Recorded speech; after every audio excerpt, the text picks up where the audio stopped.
I'd like to tell you about the strangest secret in the world. Not long ago, Albert Schweitzer, the great doctor and Nobel Prize winner, was being interviewed in London, and a reporter asked him, "Doctor, what's wrong with men today?"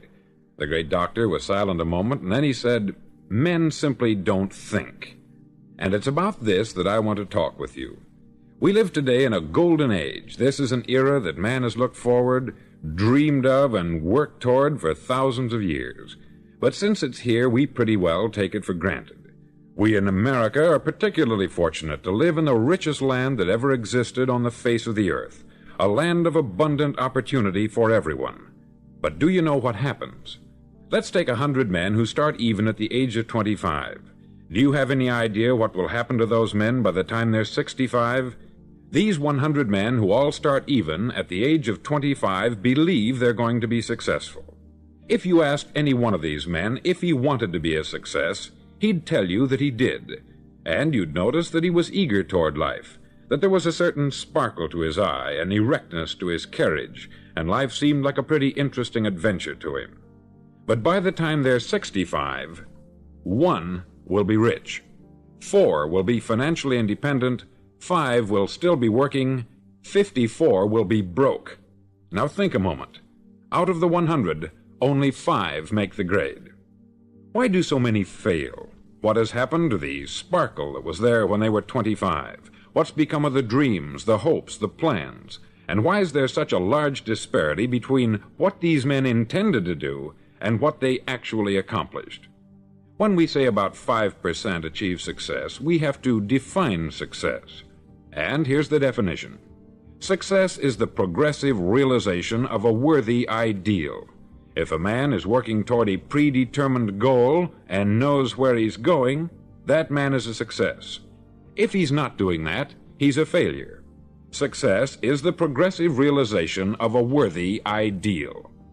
Rollo May, the distinguished psychiatrist, wrote a wonderful book called Man's Search for Himself. And in this book he says, the opposite of courage in our society is not cowardice, it is conformity. And there you have the trouble today. It's conformity. People acting like everyone else, without knowing why, without knowing where they're going. Now think of it. In America right now, there are over 14 million people 65 years of age and over, and about 13 million of these 14 million are broke. They're dependent on someone else for life's necessities.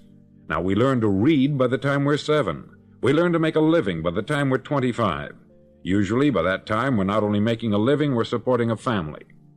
And yet, by the time we're 65, we haven't learned how to become financially independent in the richest land that has ever been known.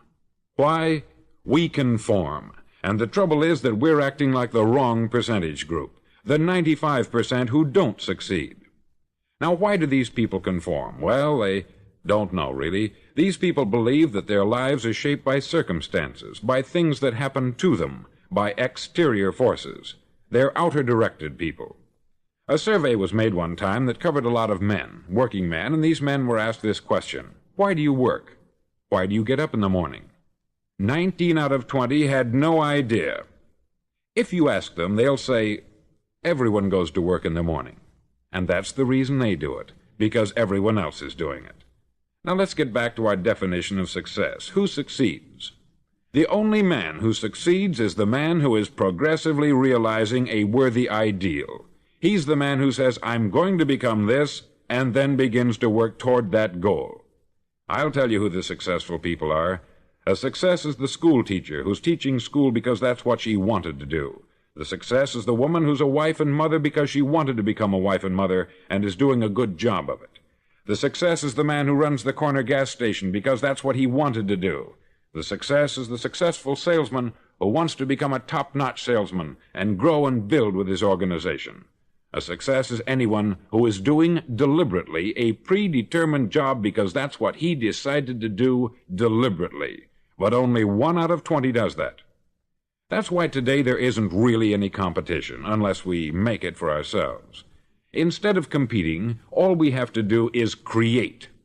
Now, for 20 years, I looked for the key which would determine what would happen to a human being. Was there a key, I wanted to know, which would make the future a promise that we could foretell to a large extent? Was there a key that would guarantee a person's becoming successful if he only knew about it and knew how to use it? Well, there is such a key, and I've found it. Have you ever wondered why so many men work so hard and honestly without ever achieving anything in particular, and others don't seem to work hard and yet seem to get everything? They have the magic touch. You've heard them say that about someone. Everything he touches turns to gold.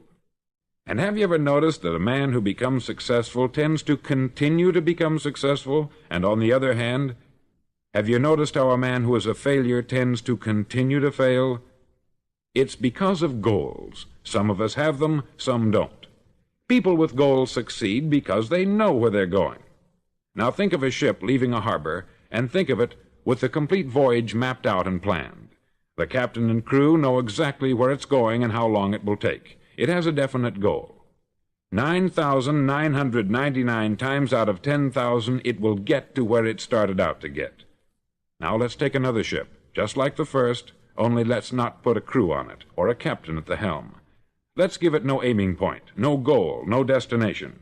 We just start the engines and let it go. I think you'll agree with me that if it gets out of the harbor at all, it will either sink or wind up on some deserted beach a derelict. It can't go any place because it has no destination and no guidance. It's the same with a human being. Take the salesman, for example. There is no other person in the world today with the future of a good salesman. Selling is the world's highest paid profession, if we're good at it, and if we know where we're going. Every company needs top-notch salesmen, and they reward those men. The sky is the limit for them. But how many can you find? Someone once said, the human race is fixed, not to prevent the strong from winning, but to prevent the weak from losing. The American economy today can be likened to a convoy in time of war. The entire economy is slowed down to protect its weakest link, just as the convoy had to go at the speed that would permit its slowest vessel to remain in formation. That's why it's so easy to make a living today. It takes no particular brains or talent to make a living and support a family today, so we have a plateau of so-called security, if that's what a person's looking for. But we do have to decide how high above this plateau we want to aim for. Now let's get back to the strangest secret in the world, the story that I wanted to tell you today. Why do men with goals succeed in life, and men without them fail? Well, let me tell you something which, if you really understand it, will alter your life immediately. If you understand completely what I'm going to tell you from this moment on, your life will never be the same again. You'll suddenly find that good luck just seems to be attracted to you. The things you want just seem to fall in line. And from now on, you won't have the problems, the worries, the gnawing lump of anxiety that perhaps you've experienced before. Doubt, fear, well, they'll be things of the past. Here's the key to success, and the key to failure. We become what we think about. Now let me say that again. We become what we think about. Throughout all history, the great wise men and teachers, philosophers and prophets have disagreed with one another on many different things. It is only on this one point that they are in complete and unanimous agreement. Listen to what Marcus Aurelius, the great Roman emperor, said. He said, "A man's life is what his thoughts make of it." Disraeli said this, "Everything comes if a man will only wait. I have brought myself by long meditation to the conviction that a human being with a settled purpose must accomplish it, and that nothing can resist a will that will stake even existence for its fulfillment." Ralph Waldo Emerson said this, "A man is what he thinks about all day long." William James said, "The greatest discovery of my generation is that human beings can alter their lives by altering their attitudes of mind."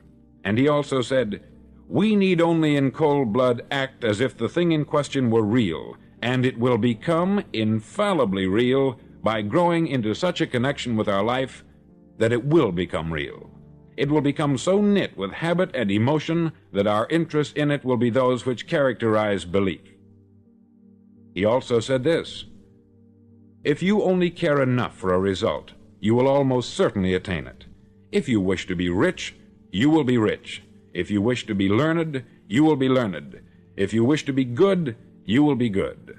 Only you must then really wish these things, and wish them exclusively, and not wish at the same time 100 other incompatible things just as strongly.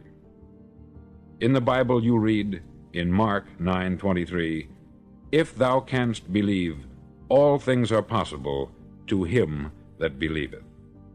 Dr. Norman Vincent Peale said this, "This is one of the greatest laws in the universe. Fervently do I wish I had discovered it as a very young man. It dawned upon me much later in life, and I found it to be one of the greatest, if not my greatest discovery, outside of my relationship to God. And the great law, briefly and simply stated, is that if you think in negative terms, you'll get negative results.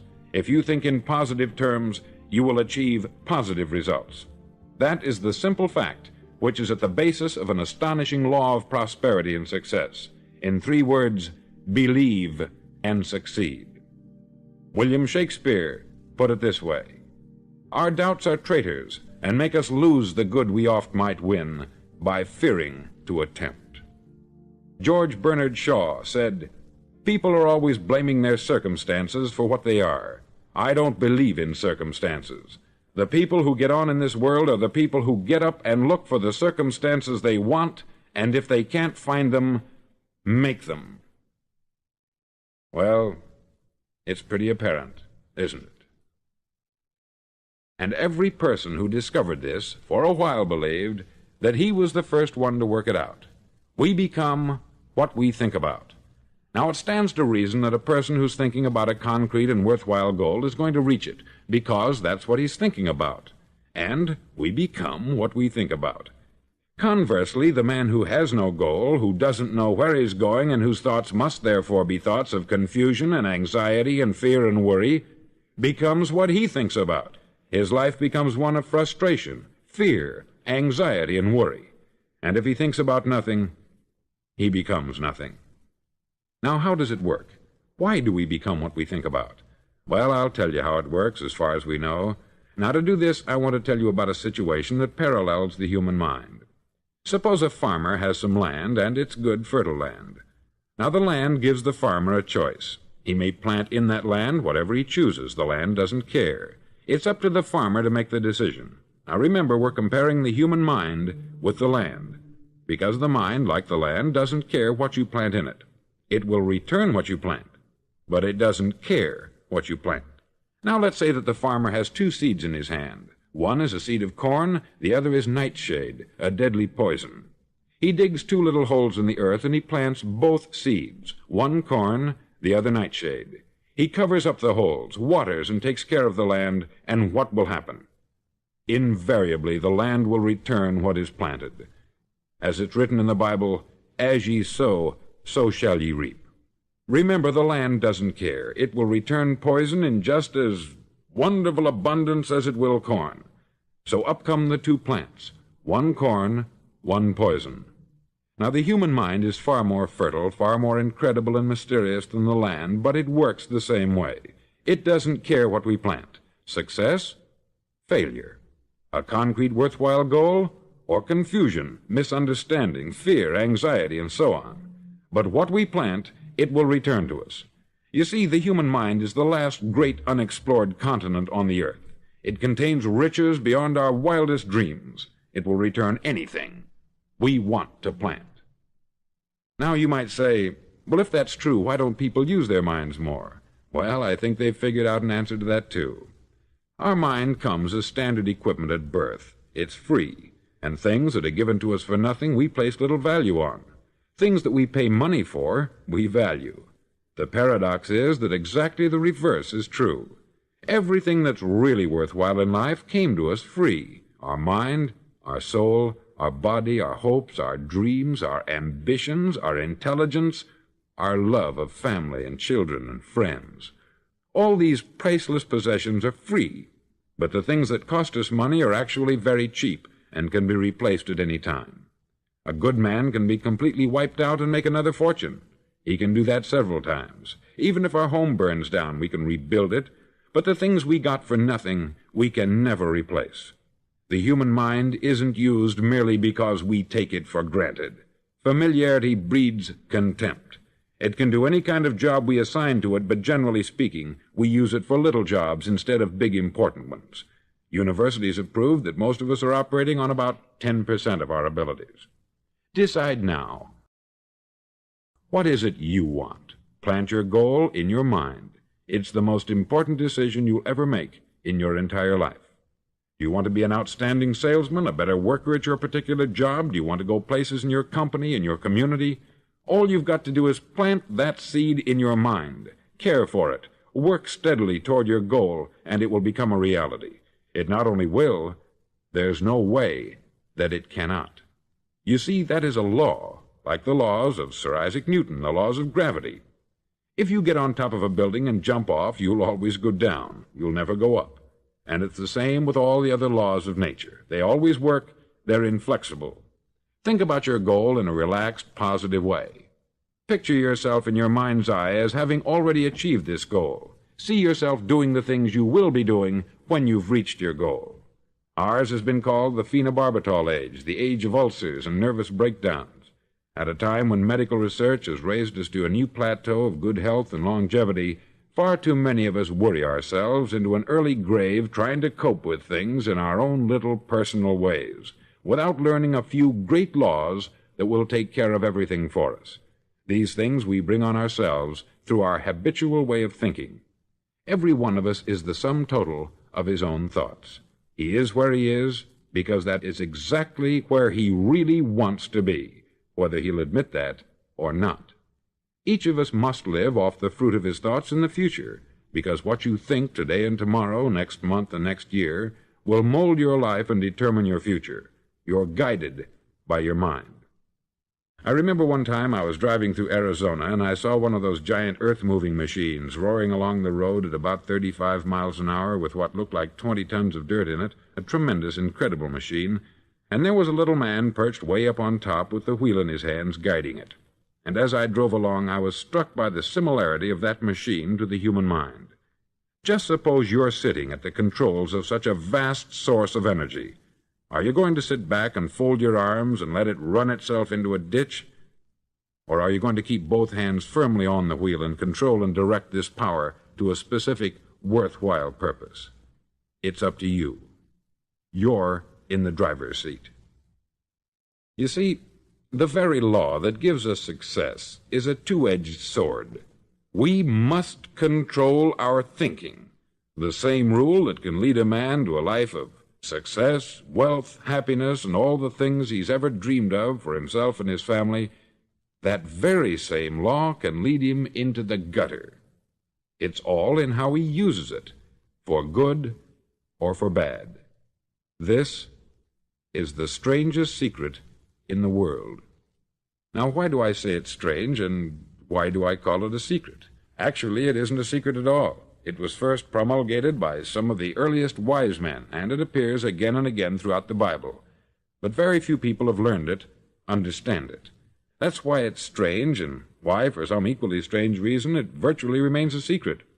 I believe that you could go out and walk down the main street of your town and ask one man after another what the secret of success is, and you probably wouldn't run into one man in a month who could tell you.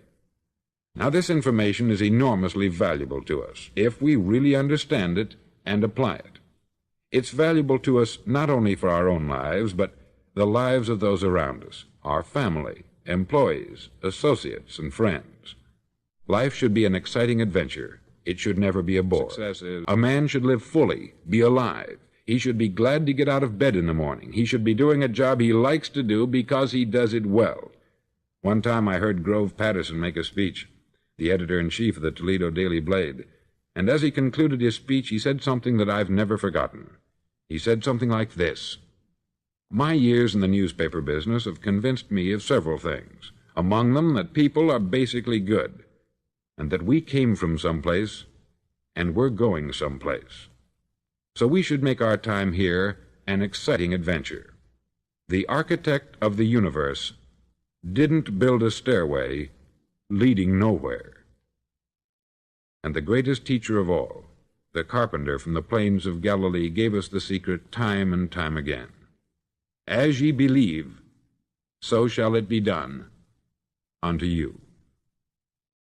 I've explained the strangest secret in the world and how it works. Now I want to explain how you can prove to yourself the enormous returns possible in your own life by putting this secret to a practical test. I want you to make a test that will last 30 days. Now, it isn't going to be easy. If you'll give it a good try, it will completely change your life for the better. Back in the 17th century, Sir Isaac Newton, the English mathematician and natural philosopher, gave us some natural laws of physics which apply as much to human beings as they do to the movement of bodies in the universe. Now, one of these laws is that for every action, there is an equal and opposite reaction. Simply stated, as it applies to you and me, it means we can achieve nothing without paying the price. The results of your 30-day experiment will be in direct proportion to the effort you put forth. To be a doctor, you must pay the price of long years of difficult study. To be successful in selling, and remember that each of us succeeds to the extent of his ability to sell, selling our families on our ideas, selling education in schools, selling our children on the advantages of living the good and honest life, selling our associates and employees on the importance of being exceptional people, to, of course, the profession of selling itself. But to be successful in selling our way to the good life, we must be willing to pay the price. Now, what is that price? Well, it's many things. First, it's understanding emotionally, as well as intellectually, that we literally become what we think about, that we must control our thoughts if we're to control our lives. It's understanding fully that, as ye sow, so shall ye reap. Secondly, it's cutting away all the fetters from the mind and permitting it to soar as it was divinely designed to do.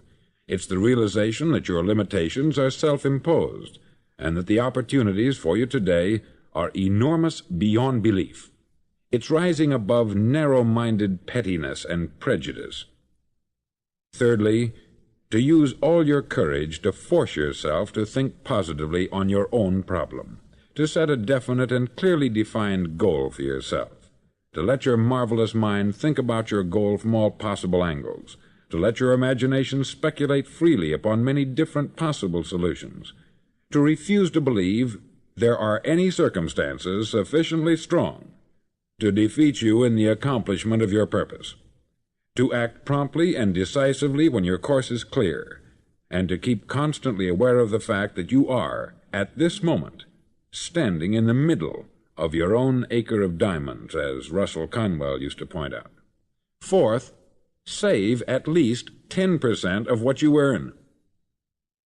It's also remembering that no matter what your present job, it has enormous possibilities if you're willing to pay the price. Important points in the price each of us must pay to achieve the wonderful life that can be ours. It is, of course, worth any price.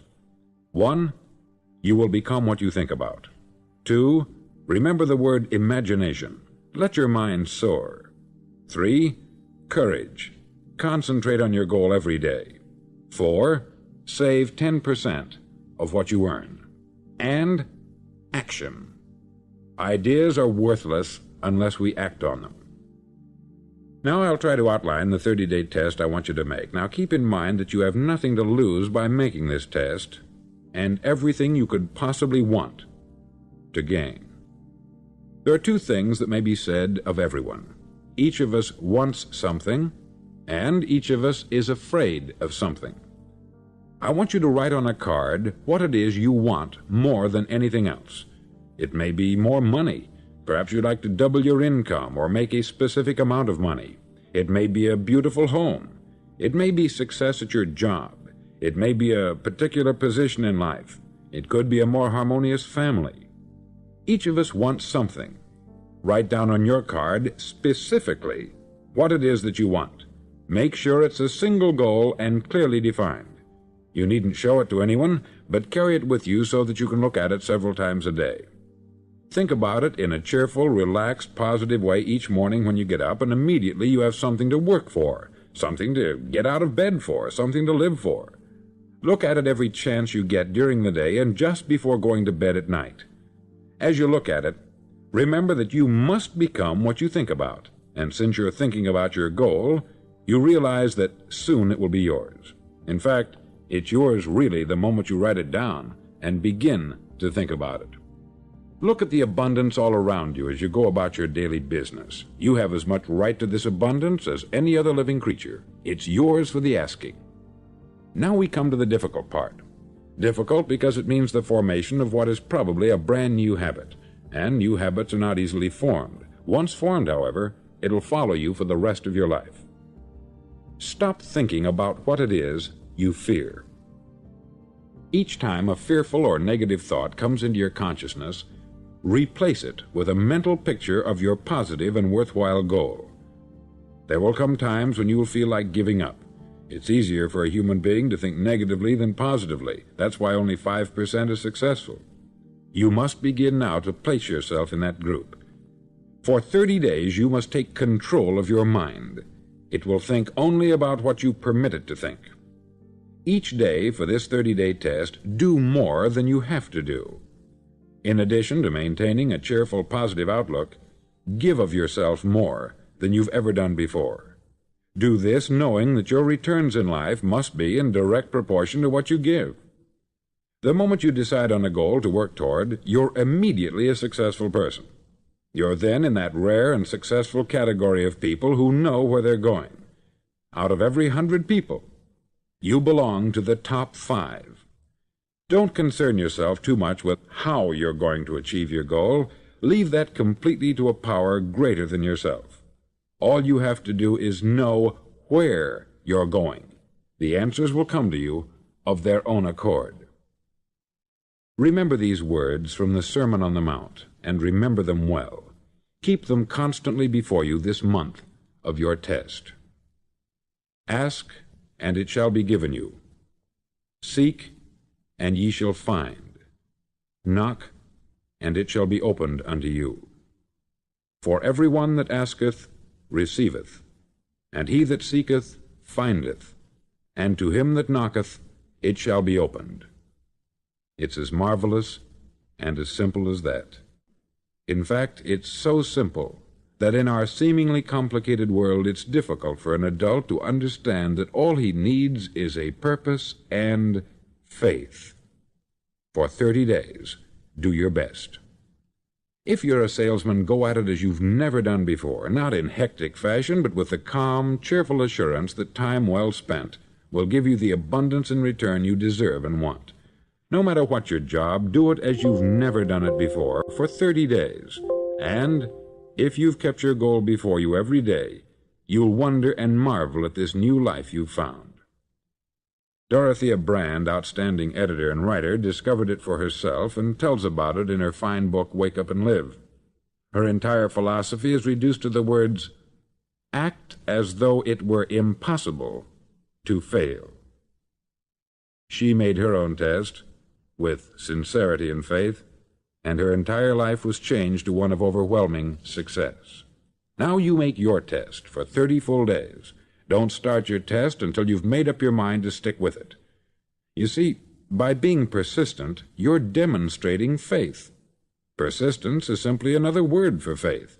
If you didn't have faith, you would never persist.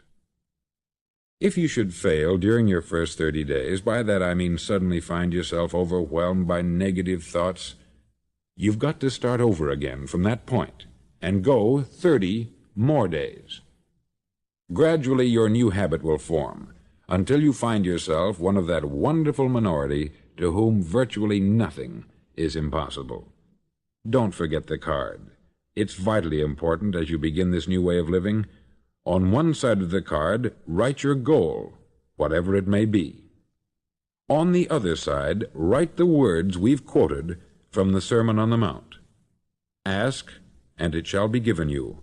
Seek, and ye shall find. Knock, and it shall be opened unto you. Nothing great was ever accomplished without inspiration.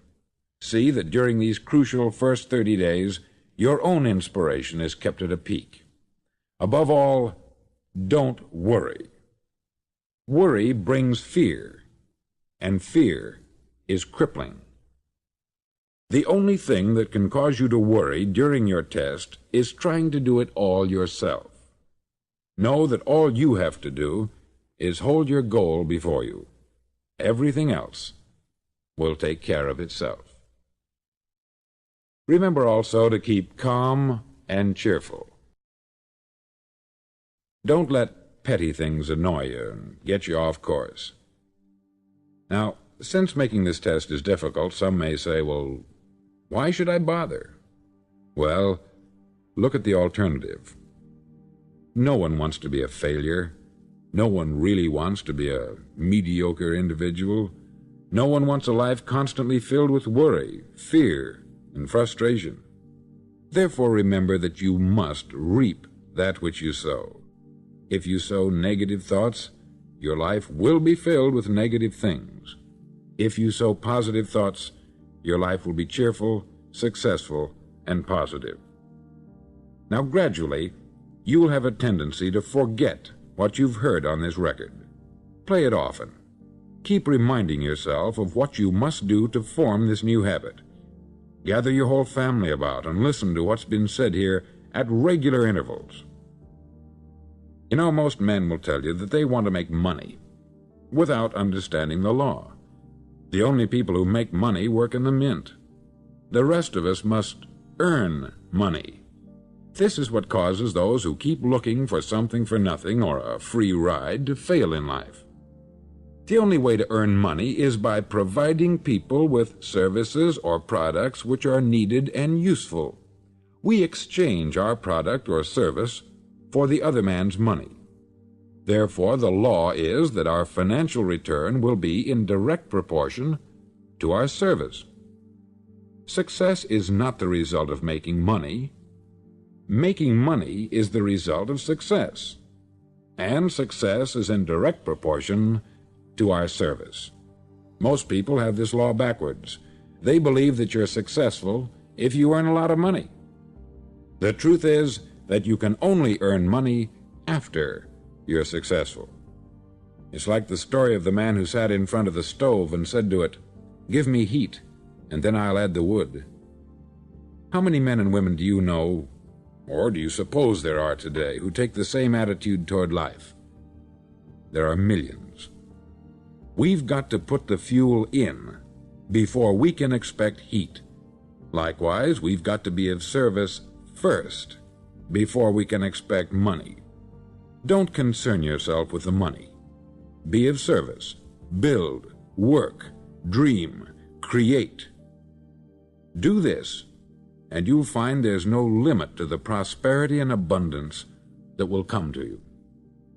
Prosperity is founded upon a law of mutual exchange. Any person who contributes to prosperity must prosper in turn himself. Sometimes the return will not come from those you serve, but it must come to you from someplace, for that is the law. For every action, there is an equal and opposite reaction. As you go daily through your 30-day test period, remember that your success will always be measured by the quality and quantity of service you render, and money is a yardstick for measuring this service. No man can get rich himself unless he enriches others. There are no exceptions to a law. You can drive down any street in America and from your car estimate the service that's being rendered by the people living on that street. Had you ever thought of this yardstick before? It's interesting. Some, like ministers and priests and other devoted people, measure their returns in the realm of the spiritual, but again, their returns are equal to their service. Once this law is fully understood, any thinking person can tell his own fortune. If he wants more, he must be of more service to those from whom he receives his return. If he wants less, he has only to reduce this service. This is the price you must pay for what you want.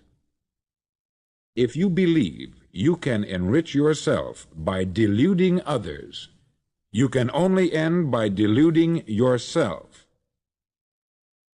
It may take some time, but just as surely as you breathe, you'll get back what you put out. Don't ever make the mistake of thinking you can avert this. It's impossible.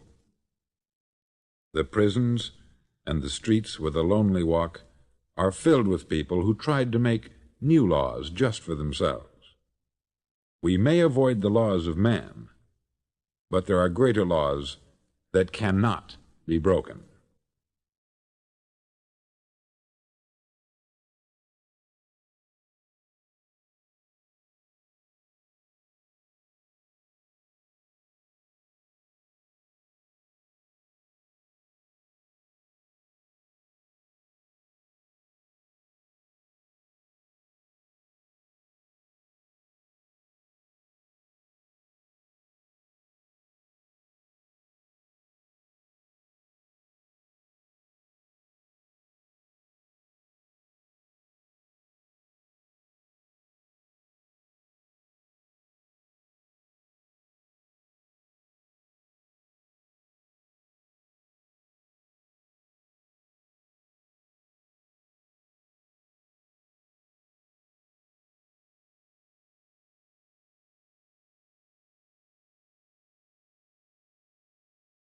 The date of today is an important date.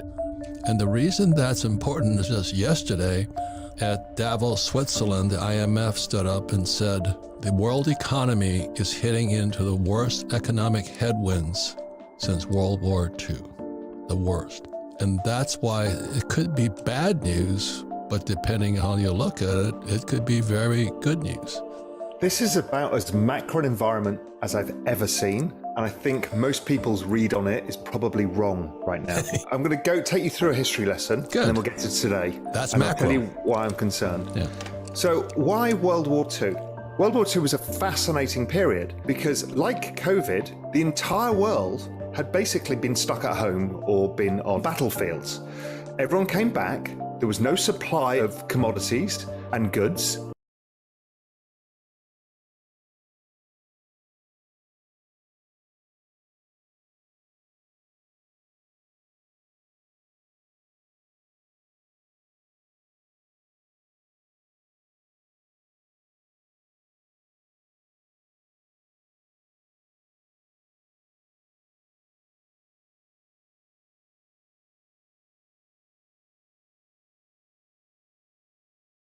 Imagine an AI with a billion spaces and other grammatical. This will very strongly encourage Bloom to produce a continuation of RudeBot. I like this response a whole lot more. This is more in line with what I was going for. Multiple probably engineer this prompt even source language models, and now Hugging Face and the entire big science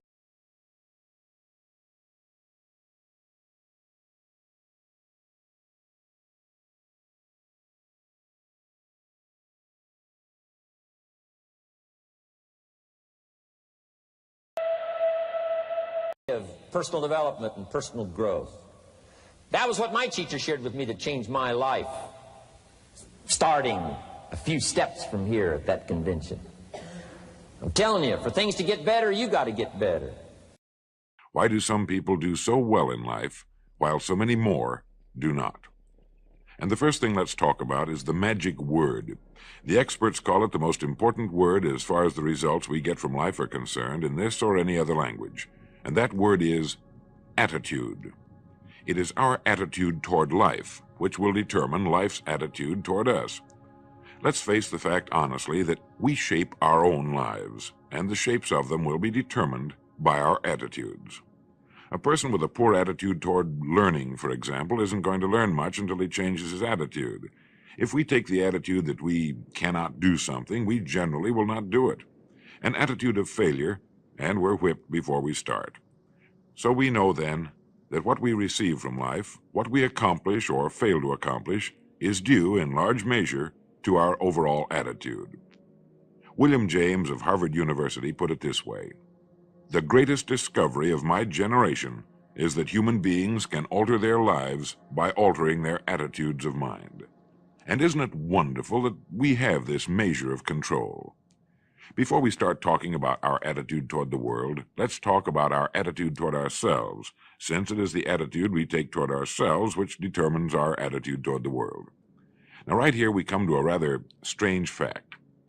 We're so familiar with ourselves, we tend to take ourselves for granted. We tend to minimize the things we can accomplish, the goals we can reach, and for some equally strange reason, believe others can accomplish things in our field which we cannot. There are literally millions of human beings living narrow, darkened, frustrated lives, living defensively, simply because they take a defensive, doubtful attitude toward themselves, and as a result, toward life in general. Many people are suspicious of and oppose change, yet change is the one thing in life on which we can absolutely count.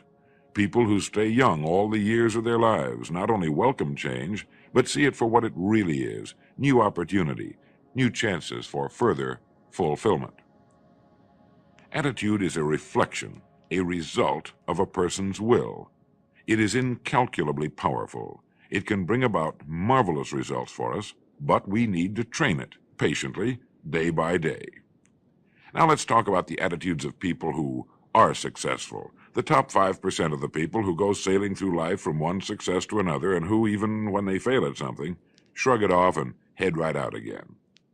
No matter who the person is or what he does, men and women in sales, business executives, people in all the professions, wives and mothers, students, top people in the armed forces, public servants, men and women in the service of religion, working men and women in all fields of endeavor, wherever you find a person doing an outstanding job and getting outstanding results, you will find a person with the right kind of attitude.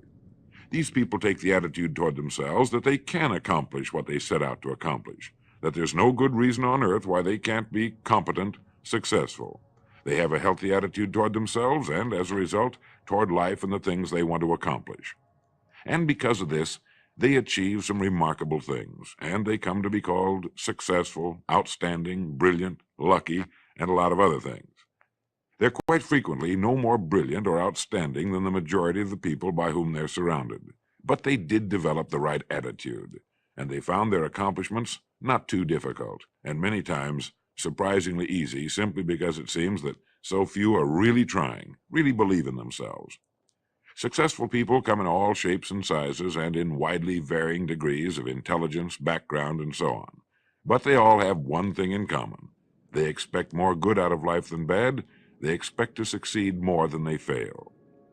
If you want something worthwhile, take the attitude that there are a lot more reasons why you can have it than there are that you cannot, and set out to earn it.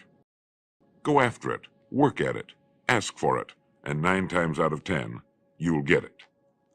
Our environment is really a mirror of our mental attitude. If we don't like our environment, we have to change our attitude first. Now, the world plays no favorites. It's impersonal. It doesn't care whether we change or not. Adopting a good, healthy attitude toward life doesn't affect the world and the people in it nearly as much as it affects us. It would be impossible to even estimate the number of jobs which have been lost, the number of promotions missed, the number of sales not made, the number of marriages ruined by poor attitudes. But you can number in the millions the jobs which are held but hated, the marriages which are tolerated but unhappy, all because of people who are waiting for the world and others to change toward them, instead of being big enough and wise enough to at least make a test which will prove beyond any shadow of a doubt where most or at least a big part of the trouble lies. Studies made of the lives of literally thousands of successful people have shown that they radiate confidence, assurance. They expect success, and they get success. You can spot these people by the way they walk, by the way they look and act. You can feel it about them when they enter a room. They may be short and fat, or tall and thin, or any combination in between, but they have about them the attitude of success. Right now, I want you to realize, if you don't already, that in 5 years or less, you can get right to the top of the work you're now doing. I know this, but the important question here is, do you know this? The minute you do know it, you'll have this right attitude I'm talking about. The easiest and most effective means of forming a good attitude habit is to begin to act as though you have a good, positive, expectant attitude toward life. That's right. Begin right now to walk, act, and look as though you belong to this group. If you're already in the top 5%, you'll know what I mean. If you've never tried it, you'll be amazed at what happens. Actions trigger feelings, just as feelings trigger actions. Now, let me tell you of a little test you can make which will prove beyond any shadow of a doubt that a good attitude can change a person's life as dramatically as walking from a darkened room into the bright, clear light of day. Not long ago, I read a line which went, "Life is dull only to dull people."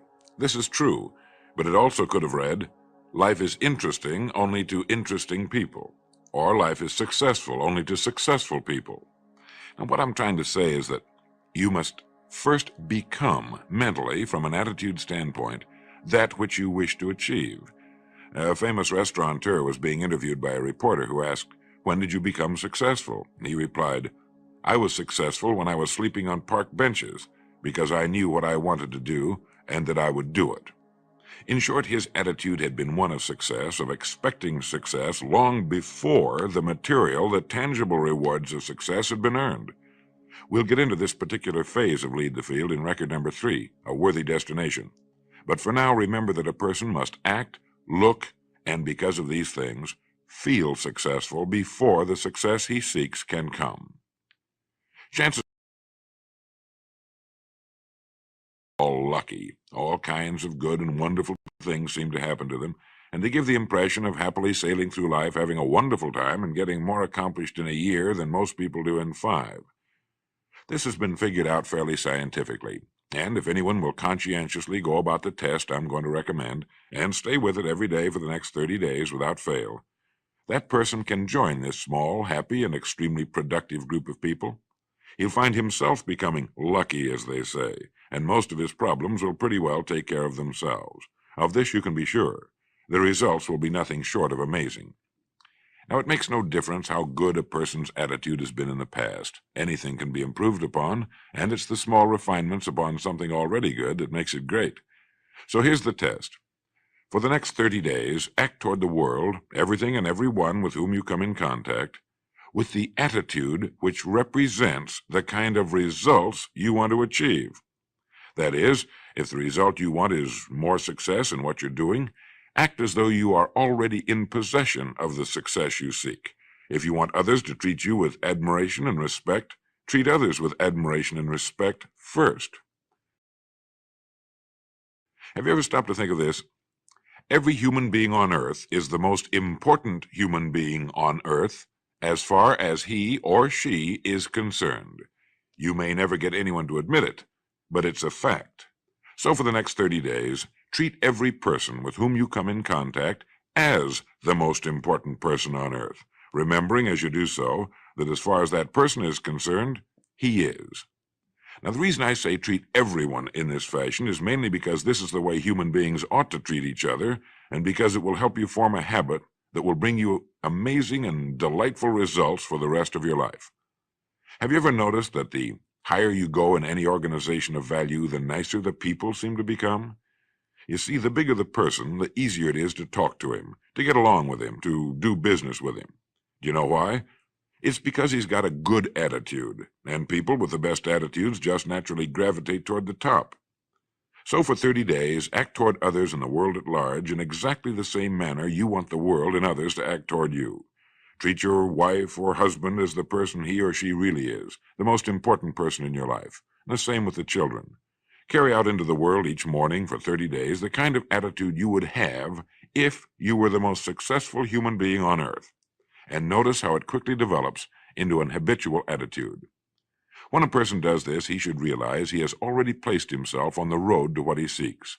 He is right now in the top 5% of the people in this or any other country.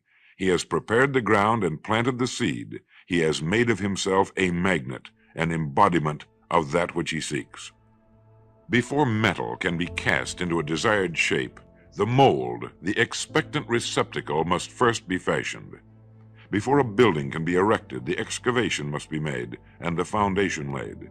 And before a person can achieve the kind of life he wants, he must become that kind of individual. He must think, act, talk, walk, and conduct himself in all of his affairs as would the person he wishes to become.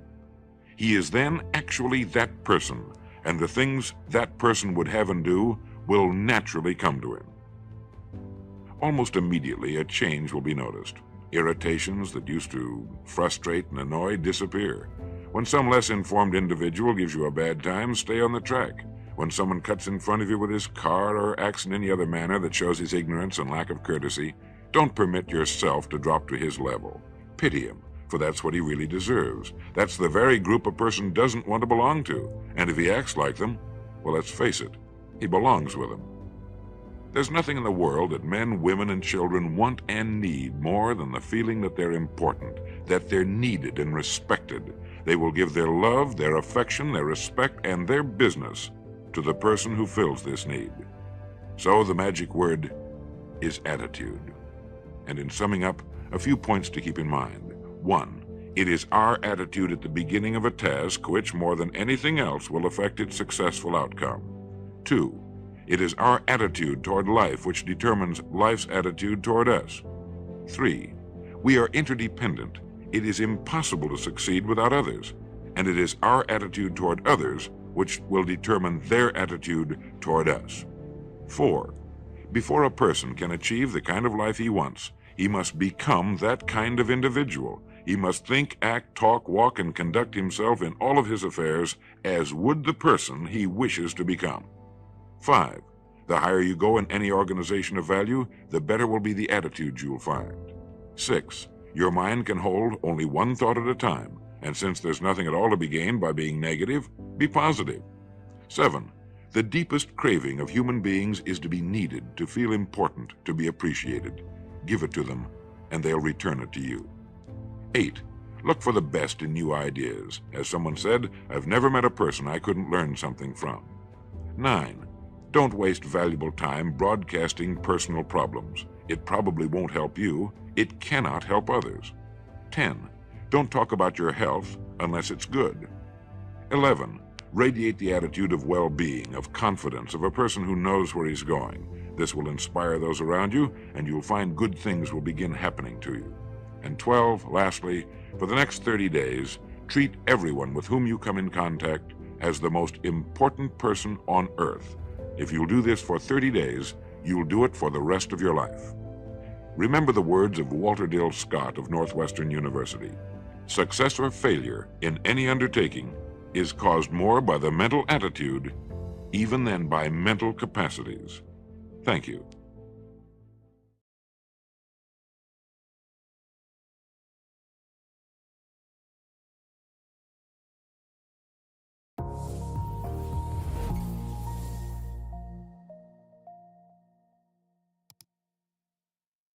So I had the chance to meet with some of the kids in the program today. Where are you? Scream out.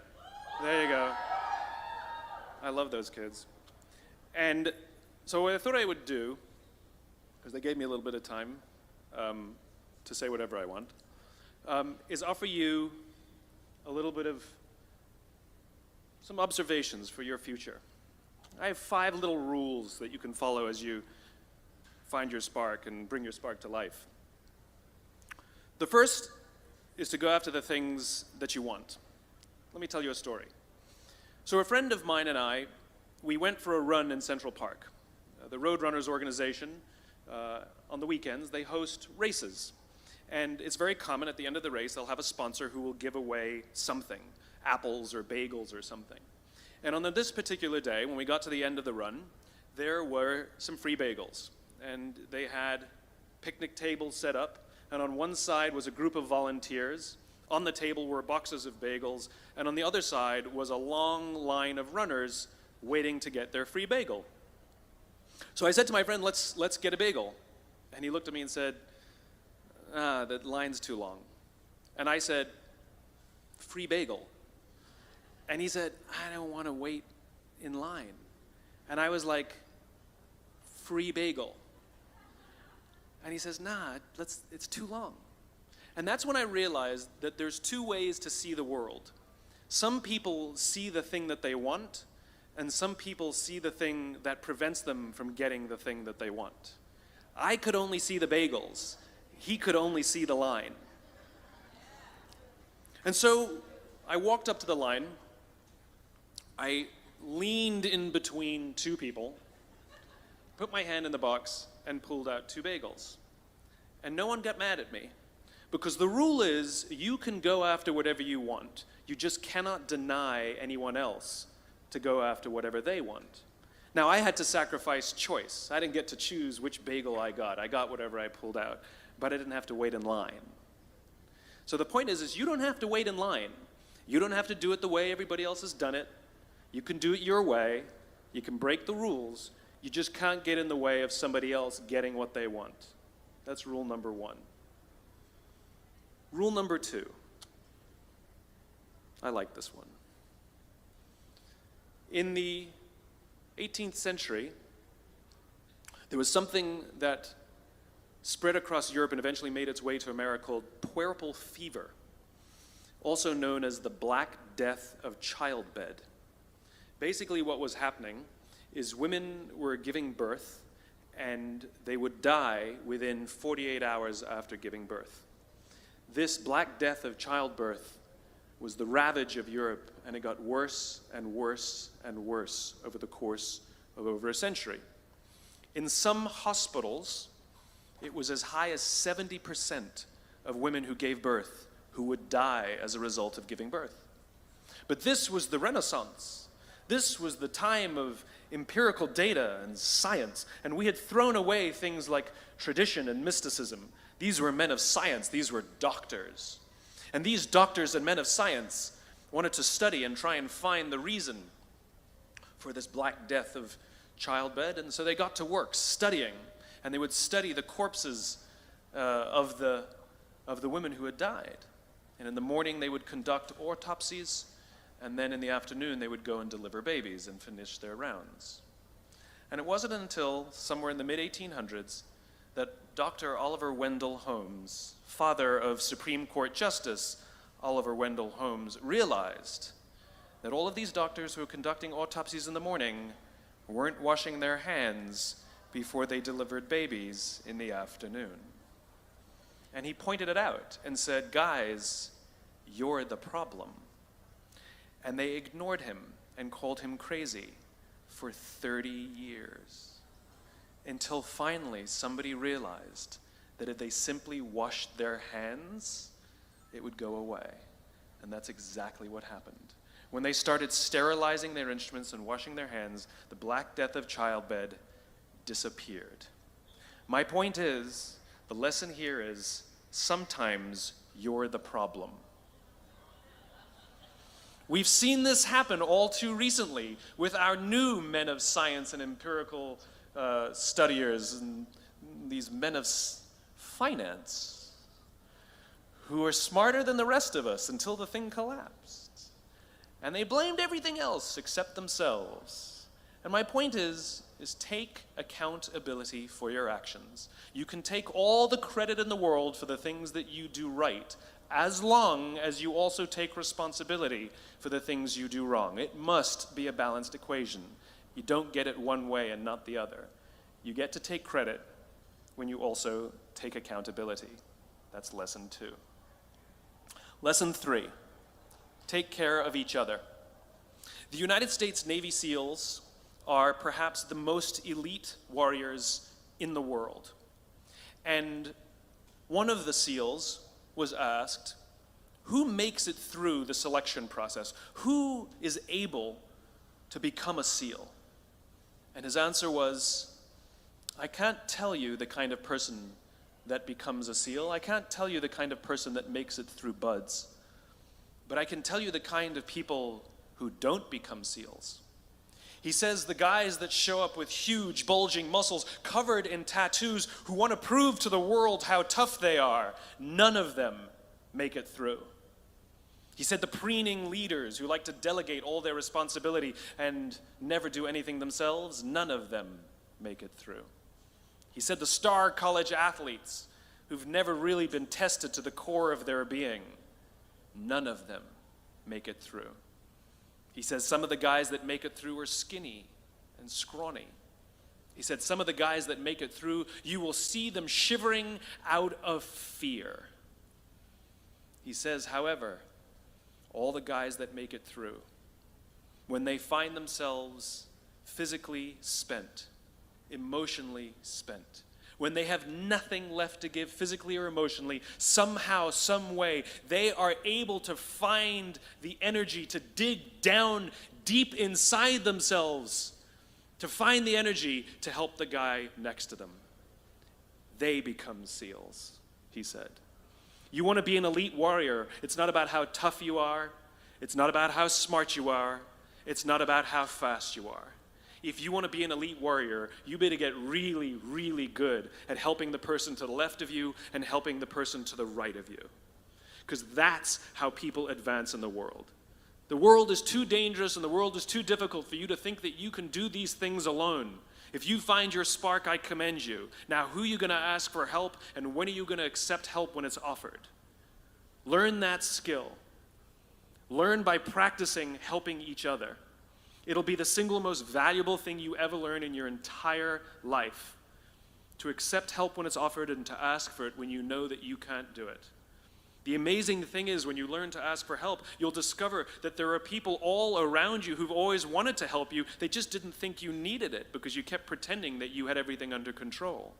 And the minute you say, I don't know what I'm doing, I'm stuck, I'm scared, I don't think I can do this, you will find that lots of people who love you will rush in and take care of you. But that'll only happen if you learn to take care of them first.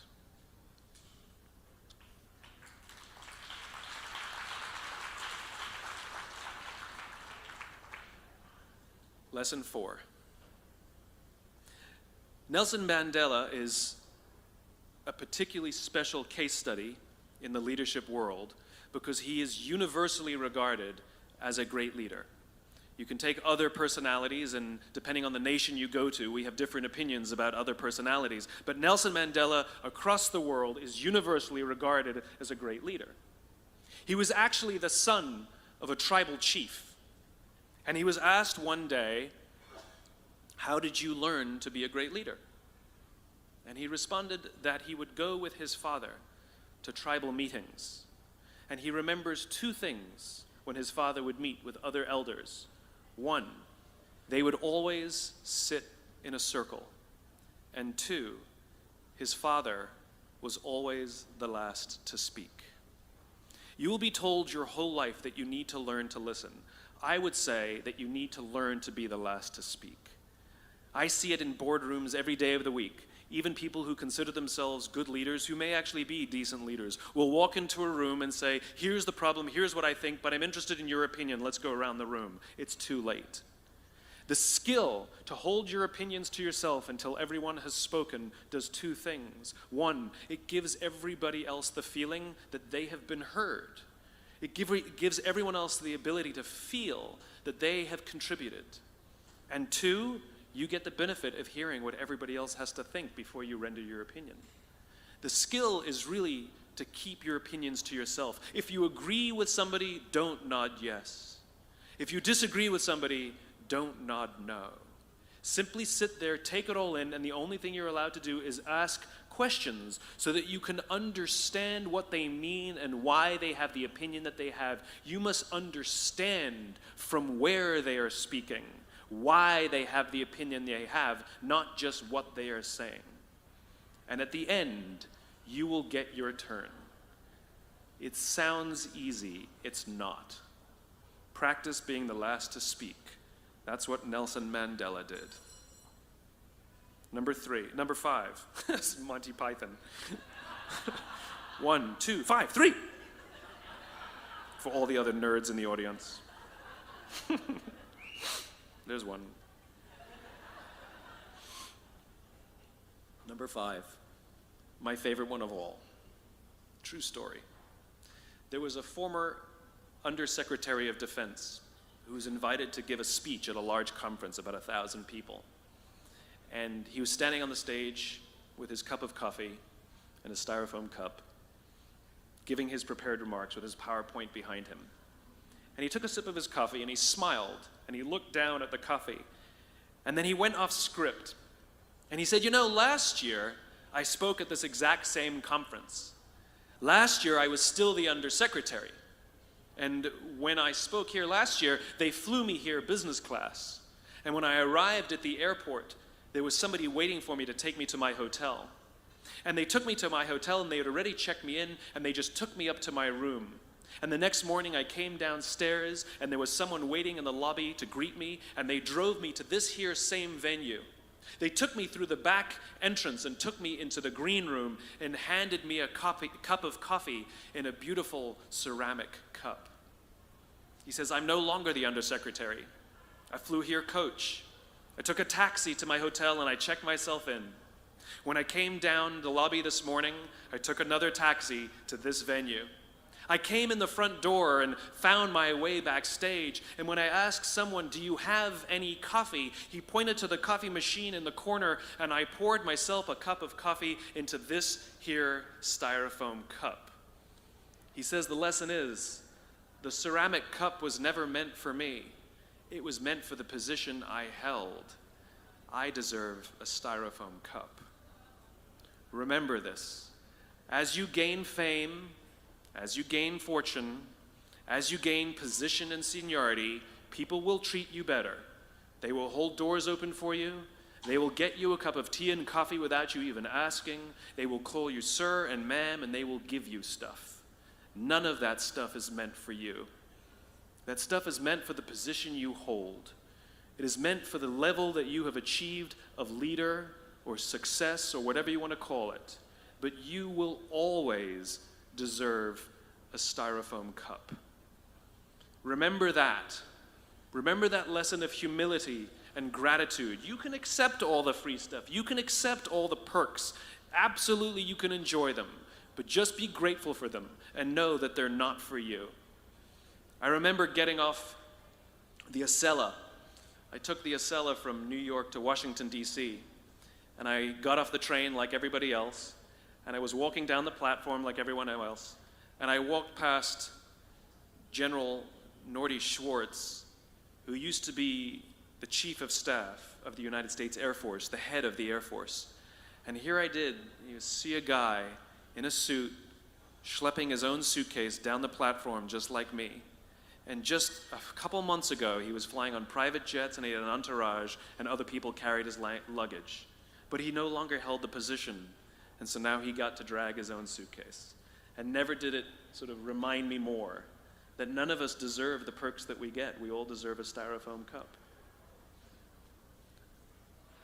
It was a pleasure meeting you guys this afternoon. I was blown away by your honesty and your curiosity and your poise. And I am confident that the future is bright, despite the fact that America looks like an absolute mess right now. I am confident that the future is bright for one reason and one reason only, because you will grow up and you will be our future. Thank you very, very much, guys. You're wonderful.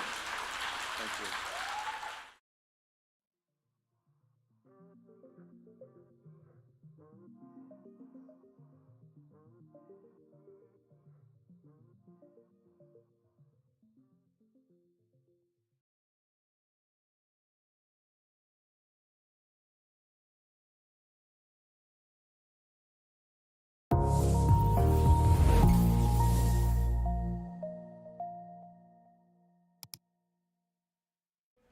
So here's a little issue we have in America today. There are currently about 250,000 people a year who are dying in our hospitals due to preventable deaths. And I'm not talking about negligence, I'm talking about little accidents, right? I'm talking about the doctor in the morning not properly briefing the doctor for the evening. You know, I'm talking about things that we can't sue anybody. There's nothing that we can see that's wrong. But there's 250,000 preventable deaths every year. That's about 20 747s going down every single week. That's what's the equivalent to. And the confusing thing is that we have the best doctors in the world. We have the most advanced technology in the world. Some of the medical equipment we have is the best in the world. The medicines we have are the best in the world. So you start asking yourselves, why are these things happening? And the reason is not because of any of those things. The reasons are actually something vastly more simple. It's something very, very human. 5% of hospital administrators are doctors. Most of them are number crunchers. Hospitals are run like businesses. Hospitals are run by the numbers. And the problem isn't the people who are giving the care, they're very highly trained. The problem is the way those people are cared for. Because what we've done is we've created cultures in hospitals where the people who are doing the caring aren't cared for. And so all of these little preventable deaths are happening because they don't feel like they're a part of anything. They're just doing their jobs and they don't get along that well, and there's not a lot of camaraderie. And the impact is death, right? Now I use this example because it's exaggerated because the impact is so powerful. But the problem is the same in our own companies, right? Which is we come to work and we're told, you must care for your clients, you must care for your customers, you must make them the focus of all you do, and yet why aren't the people who are managing us from the top caring about us? So yes, in a hospital the impact is worse, but the impact that we're having on the outside world confronts the obstacle. And then when you know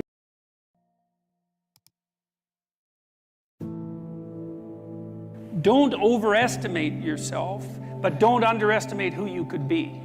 That's a much better way of thinking about it. You know, psychologists of the careless sort, I would say, have been pushing the idea of self-esteem for a very long time, probably since the early 60s. You should be content with yourself the way you are. It's like, no, you shouldn't. Seriously, like, you're nowhere near what you could be. You're not even close. Right, and so that's a way more optimistic message. Like it's, you ain't seen nothing yet. That's the right message. And so I would say, don't overestimate yourself now, but don't underestimate your future self. And you have so much influence as an individual if you get your act together that you can't believe it. There isn't anything that has more influence than that. You have all the power that there is right where you are to put things right around you. You start now, you develop a noble vision, right, of who you could be. You start to put that into practice, develop some discipline, familiarize yourself with the great works of the past. Learn to read, learn to write, learn to speak, learn to think. Man, you'll be deadly. What you could bring to the table that hasn't been brought to the table for years is an emphasis on individual responsibility. And the right way to do that, as far as I'm concerned, is to start with yourselves, is develop a vision for your life. You start to think about, if you could be who you could be, what would that look like? That's the beginning of a mature philosophy of being. If you could be the person that you would admire, who would that person be? How would you configure yourself? How would you configure your career, your education, your family, the use of time outside of work? If you wanted to be the noblest person that you could be, who was adopting the maximal amount of responsibility, how would that look? Then you need a strategy to put that into place. And that's the way you change things properly, and also the way you do the least amount of harm while you're changing them. And so it should be an individual focused set of ideas, and that way you can sidestep the identity politics traps, and that would be a very good thing. And I think a modern conservatism, which isn't really all that distinguishable from a classical liberalism as it turns out, is to put tremendous stress on the responsibility of the individual. And one of the things that's wonderful about that, as far as I'm concerned, and I made reference to this a few minutes ago, is that you need a meaning to offset the tragedy of life. Otherwise you just suffer stupidly, and you tend to make people around you suffer the same way. The way that you find that meaning is by adopting as much responsibility as you can. And what's also so fascinating about that is, you know, you're characterized by an indefinite potential. And it isn't easy to understand exactly what that is, that potential, but you know, it's what people call you on when they say, you know, you're not living up to your potential, whatever that is. That potential will be called forth from you as a consequence of adoption of responsibility, because it won't manifest itself unless you take on a load. You're not going to develop in all the ways you could develop unless you set yourself a serious challenge, because it takes the challenge to pull that out of you, and also to motivate you to rid yourself of all the weaknesses and personality flaws that you've accumulated across the years, and to let those disappear and burn off you. You need to load yourself up before the demands of life will be such that you will discipline yourself properly. And a noble goal is a very good way of beginning that. The truth of the matter is, as far as I'm concerned, that each of us has enough potential character, power of character, let's say, if it's properly manifested, to contend with that in a noble way, and to rise above it, and to transcend and to deal with it in large part, because we can make the world a much better place than it is for each of us individually, and for our families, and for our community. And we can constrain the malevolence, at least in our own hearts, and perhaps have a positive effect on those around us as a consequence. And that actually does make things better, and we actually can do that. And that's where the meaning in life is to be found. And that meaning, you know, that goes along with the adoption of that kind of responsibility is actually the antidote to the suffering. You know that perfectly well, because all of you need a reason to get out of bed in the morning, especially on a rough morning, you know, when things aren't going so well in your life. And there will be plenty of times when things aren't going so well in your life. And you still need a reason to get up and get moving and get out there. And if you have adopted the responsibility at an individual level to make things better, given how bad they are, if you've adopted the responsibility to make things better, then you have a reason to get up. And so one of the things that I've been stressing to people is that there's very little difference between the meaning in life that gives you fulfillment and that engages you in existence, and the willingness to shoulder as much individual responsibility as you can possibly handle. Those are the same things. And that's a really useful thing to know. And you kind of know this, right? Everybody knows this, because first of all, if you're not living up to your responsibilities, even to take care of yourself, the probability that you're going to be ashamed of that at some level is extraordinarily high. And so your own soul tells you that you're in error, so to speak. But also, if you look at who you spontaneously admire, which is a good indication of where your value system really sits, you'll see that the people you admire are always people who take responsibility for themselves, and responsibility for their family, and responsibility for their community. Get your act together. You've got things to do in the world. The absence of your full being in the world leaves a hole that is filled by terrible things. At minimum, you have an ethical responsibility to ensure that the world doesn't devolve into something approximating hell. And at maximum, you have the responsibility, again, that is a heavy ethical responsibility, to do everything that's in your power to make things as good as you can possibly make them, in this sophisticated manner that takes you and your family and your community into account. And it's on you, right? And that's meaning. You know, people say, well, I'd like to have a meaningful life. It's like, well, fair enough, but the price that you pay for the meaning that transcends tragedy is the adoption of responsibility for the catastrophe of existence. But that ennobles you, right? It makes you into someone strong, and someone competent, and someone who's worthwhile, and who lives in a manner that justifies their own suffering. And there's nothing better than you could possibly do than that. Although there is a very large number of ways of looking at the world, or perhaps a near infinite number of ways of looking at the world, there isn't a near infinite number of ways of acting in the world in a manner that actually is successful. So there are constraints on how you can interact with the world in a successful manner. Let's assume that you don't want undue pain and anxiety. We could just start with that, and I think that's a reasonable proposition. You could tolerate some pain and anxiety if it's in the service of something greater, obviously, but I just mean pointless pain and anxiety.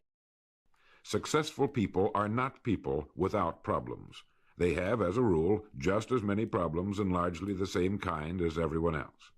The difference is that they learn to solve their problems. Successful living is nothing more than the ability to solve successfully the problems which are as much a part of living as breathing. The degree of our success will be determined by the extent to which we can solve our problems. If you can tell me what you want, I can tell you how to get it. The problem with the great majority of individuals is not with their ability to achieve their goals in life, but rather with the failure to understand two factors vital to successful living. The first is to make the decision as to what it is we want enough to give it most of our attention until it's been achieved, and to clearly define it. And the second is to fully understand that we have the ability to achieve this goal, or we wouldn't want it in the first place. The next vital rule to successful living is to understand that our success is won or lost by our ability to serve others. We are interdependent, and it's just as impossible to succeed without serving others as it would be to live in our modern world without others serving us. Our rewards in life will and must always be in exact proportion to our service. It is the misunderstanding of this single law which, in my mind, is responsible for fully 90% of the frustration and discontent we see around us. Now, a lot of people don't like this law, if they're even aware of it, but not liking a law does nothing to change it. The basic laws of nature and economics are unchanging. If we're out of step with them, we are, as Thomas Huxley put it, checkmated, without haste, but without remorse. But to those who know and work with the laws, he said, they are paid with the overflowing sort of generosity with which the strong delight in strength. If a person doesn't like his income, all he has to do is take a good long look at his service. Look where you will find this law in undeviating operation. Our rewards will always be in exact proportion to our service. This is the law, then, that lies as the supporting structure of economics and personal well-being, so fix it in your mind. All attempts to sidestep or in any way avoid this law will result in frustration and failure. So this brings up the question, if what I want is more than I now have, how can I increase my service in order to earn it? Well, whom do we serve? We serve people. So let's take a moment to try to understand people. The more we understand them, the better we can serve them. I think of an adult human being as a grown child, doing his best to play for the first and last time on earth this game called life. The extent to which he learns the rules of this mighty game will determine his success. But right here we run into an historic and exasperating fact. People down through the centuries have, with the most amazing consistency, divided themselves into two groups. One group contains about 5% of any given population. The other group contains the remaining 95%. Neither of these two groups is any better than the other. But one thing separates them. The big group, the one containing about 95% of the people, never seems to get the word, while the smaller group, the 5%, does. Now, what do I mean by getting the word? I mean about 95% of the people never quite understand, emotionally or intellectually, that we as individuals control, to an altogether unsuspected extent, our lives here on earth. That each one of us is the architect of the structure fashioned by our years. You see, all of us want the same things, but only about 5% figures out how to get them. Within each of us burn two unquenchable ambitions: to serve importantly and to gain financial independence. Both of these worthwhile goals are within the reach of all of us, man or woman, but according to statistics, only about 5% achieve both of them. Why? Let's look at it logically. Every human being has a tendency to think, act, and talk like those by whom he is surrounded. This is environment, and it exercises an enormous influence on our lives. We've already pointed out that 95% don't seem to get the word in life. Then it follows that in the case of any given individual, the odds are 95 to 5 that he is surrounded by the larger group. And since a body in motion tends to remain in motion until acted upon by an outside force, that he will continue to conform to his group unless we can do a better job of serving him through knowledge. The failure of most people to live successfully is not caused by their lack of abilities, far from it, but rather in their failure to decide what it is they want, and understanding that our wants are governed by our talents and abilities, and that we are divided into two groups of roughly 5% and 95%, and that it's the 5% group which is successful. So here, let me give you a definition of success which, to my mind, covers the subject completely. Success is the progressive realization of a worthy ideal. That is, anyone who knows where he is going in life is a success. At the moment he makes the decision of what it is he intends to accomplish, of what it is he considers a worthy ideal, he is successful. Once this goal has been accomplished, he is again, by our definition, a failure, until he establishes a new goal toward which to work. To my mind, this is what we as human beings were intended to do, to go through life from one achievement to another, and to finally come to the end of our road here on earth, still reaching, still working toward a new and better plateau on which to stand.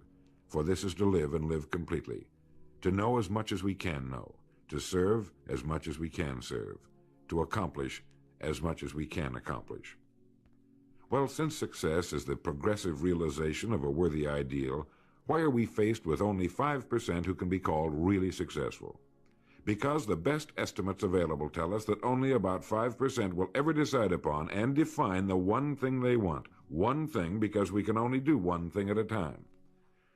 To my mind, the story of a person's life is the story of a quest, a search to which he devotes his life. We know that the happiest people on earth are those who know exactly what it is they seek and set boldly out to find it. And while we're all dreamers, the fortunate ones are those who have found a dream so exciting and worthwhile that they'll devote a part or all of their lives to making that dream come true. But while all dream, by far the great majority, that 95%, never realizes that a persistent daydream is often the point on which we should set our compass, the place toward which it is meant for us to journey. The tragedy is that the great majority shrugs off this built-in direction finder and returns to the wide, visible, well-marked road in life which they feel must be the best road because it carries the heaviest traffic. Well, let's make this point clear. The road in life with the heaviest traffic is not the best road to follow, for it is the road of the 95%. It is the road with no more opportunity and with 19 times as much competition. Of all the billions of human beings who've lived on Earth, all great advances, all great ideas have come from just a handful, a few thousand out of billions. Now, how have the people as a group reacted to the great ideas? Every great leader and thinker, from Socrates to the Wright brothers, has been scorned, ridiculed, poisoned, imprisoned, stoned, pilloried, burned at the stake, or crucified. Mankind as a group has made a consistently grisly game of tormenting his saviors. Why? Lack of information, lack of knowledge. It comes from following the wrong crowd. What can we learn from all this as individuals? Two things. One, to amount to anything as individuals, we've got to be individuals. We've got to have individual goals, individual thinking, individual action. And two, we must never conform to the great mass of people. We must love them, help them, for our joy and success will be determined by the extent to which we serve them. But we must never lose our individuality and identity by permitting ourselves to be submerged in this suffocating sea of indirection and purposelessness. There's nothing wrong with emulation. In fact, it's a good idea, so long as we emulate a person who represents that which we wish to become, but never the crowd, never the 95%. We are what we think about. Our minds, our thinking, controls our destinies here on Earth to a degree totally unsuspected by the great majority of people. When you think about it a moment, it becomes so obvious, so clear and simple. Well then, if we become what we think about, and if we can control our minds, we can pretty well tell our own future. And that's the point I want to make. That's what I meant when I said earlier that each one of us is the architect of the structure fashioned by our years. This means that if we're confused about what we wish to become or accomplish, our lives, our environment will mirror that confusion. It also means that if we know what it is we seek, that it must be accomplished. Barring an act of God or a catastrophe over which we have no control, we as individuals can call our own shots for the rest of our lives. We can know what it means to go through life from one success to another, to play life according to the rules and reap the rewards. We can know what it means to have peace of mind and live calm, cheerful, successful lives. You are at this moment the sum total of your thoughts to this point, for there is nothing else you can be. And 5 years from now, you can be and have anything you set your entire mind and heart upon. Succeeding in life has always been a matter of doing that which the great majority does not do. Now let's keep this in mind as we get into this business of goals. It isn't that I want to make an invidious comparison between the 5% and the 95%, not at all. That's just the way it is. And if we don't recognize it, it will be to our cost. At the beginning of this record, I made the statement, if you can tell me what you want, I can tell you how to get it. You see, the trick is not in achieving our goals, it is in establishing them. A ship would never leave a harbor if it did not have a destination. An industrial plant would never open its gates if it did not have a product or a purpose. Football would not be played without goalposts, nor would baseball without a home plate. Every business operates for a purpose, Every game has a reason. Getting back to the analogy of our ship, if you were to climb to the navigation bridge and ask the captain the name and location of his next port of call, he would tell you immediately. There's not the slightest doubt in his mind. Can you tell anyone your destination just as quickly and in one sentence? The captain of the ship knows that he can arrive at only one port at a time. He knows that it's impossible to arrive at two. Do you know that? He also knows that his destination will be invisible for fully 99% of his voyage, but he knows it's there, and that he'll reach it, barring an unforeseen catastrophe, if he will just keep doing certain things a certain way every day. One fine morning his destination will appear on the horizon. He'll sail into port, his voyage successfully completed. When his business has been accomplished, he'll then sail to another predetermined port of call, and this will take him and his ship from one success to another for the rest of both of their lives. By understanding that he can reach only one port at a time, the owner of a ship can, in the short space of a very few years, reach hundreds of ports successfully. There'll be problems, lots of them, but they'll be solved, and the ship will steam its solitary course over the deep oceans of the world, devoting its life to accomplishing its mission and contributing its share to the welfare and economy of the world. Men and women who follow this sensible, obvious, and meaningful way of life will do the same. But the paradox is that most are like ships without rudders. They're subject to the whims of wind and tide. And while they hope they'll one day arrive in a rich and bustling port, you and I know that for every narrow harbor entrance, there's 1,000 miles of treacherous and rocky coastline.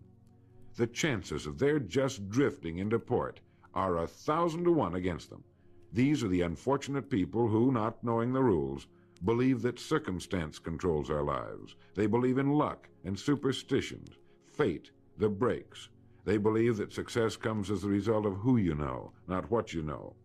And while they cling to their false alibis, life passes them by. For the rules of life are just, and they are checkmated, without haste, but without remorse. Now what about you? Remembering that the definition of success is the progressive realization of a worthy ideal, what's the ideal toward which you are working, now, today, yesterday, and tomorrow? Can you write it in one sentence? Is your goal sharply and clearly defined? I mentioned on the first side of this record that I could tell you how you could be and have anything you set your mind on in 5 years. To better understand this, you must examine one of the most overlooked facts in the world. It is that every job, no matter what it may be, holds somewhere within itself the key to everything we want in life, the key to greatness. But we must look for it, and we must think. Decide to become a professional at your business. You see, we can either compete or create. If we compete with all the other people in our line of work, we must be willing to accept the same rewards. If that's what we want, fine. But if we want to become professionals at what we do, then we must create. And when we begin to do this, there's no limit to that which we can achieve. We hear a lot these days about a word called security. Everyone wants security, but not 1 in 10 can tell you what it is. Most people will tell you that security rests with a job. This is impossible. There is no such thing as a job that represents security. Anyone with a job can lose it for any one of 1,000 reasons at any time. There is only one place on earth you can find security, and if it isn't there, it isn't anywhere. It's inside of a person, never outside. If a man has security inside, where it belongs, his wife and children can feel it when he sits down to eat with them, and they're warmed by it. If a man has security inside where it belongs, you can see it walking down the street, and you can feel it when he enters a room. That's security, and you can't take it away from him. You can take away his money, his home, everything but a wife who's willing to start over, and most of them are, and drop him anywhere in the country. Go back in a year, and he'll be doing just as well as when you found him the first time. You can't keep a good man down, no matter what you do to him. Like cream on milk. You can shake it all day, but just set it down for a while, and it'll bounce right to the top again. This man or this woman has security, where it belongs. And do you know where it comes from? It comes from doing what we do for a living surpassingly well. It comes from being a pro in a world of amateurs.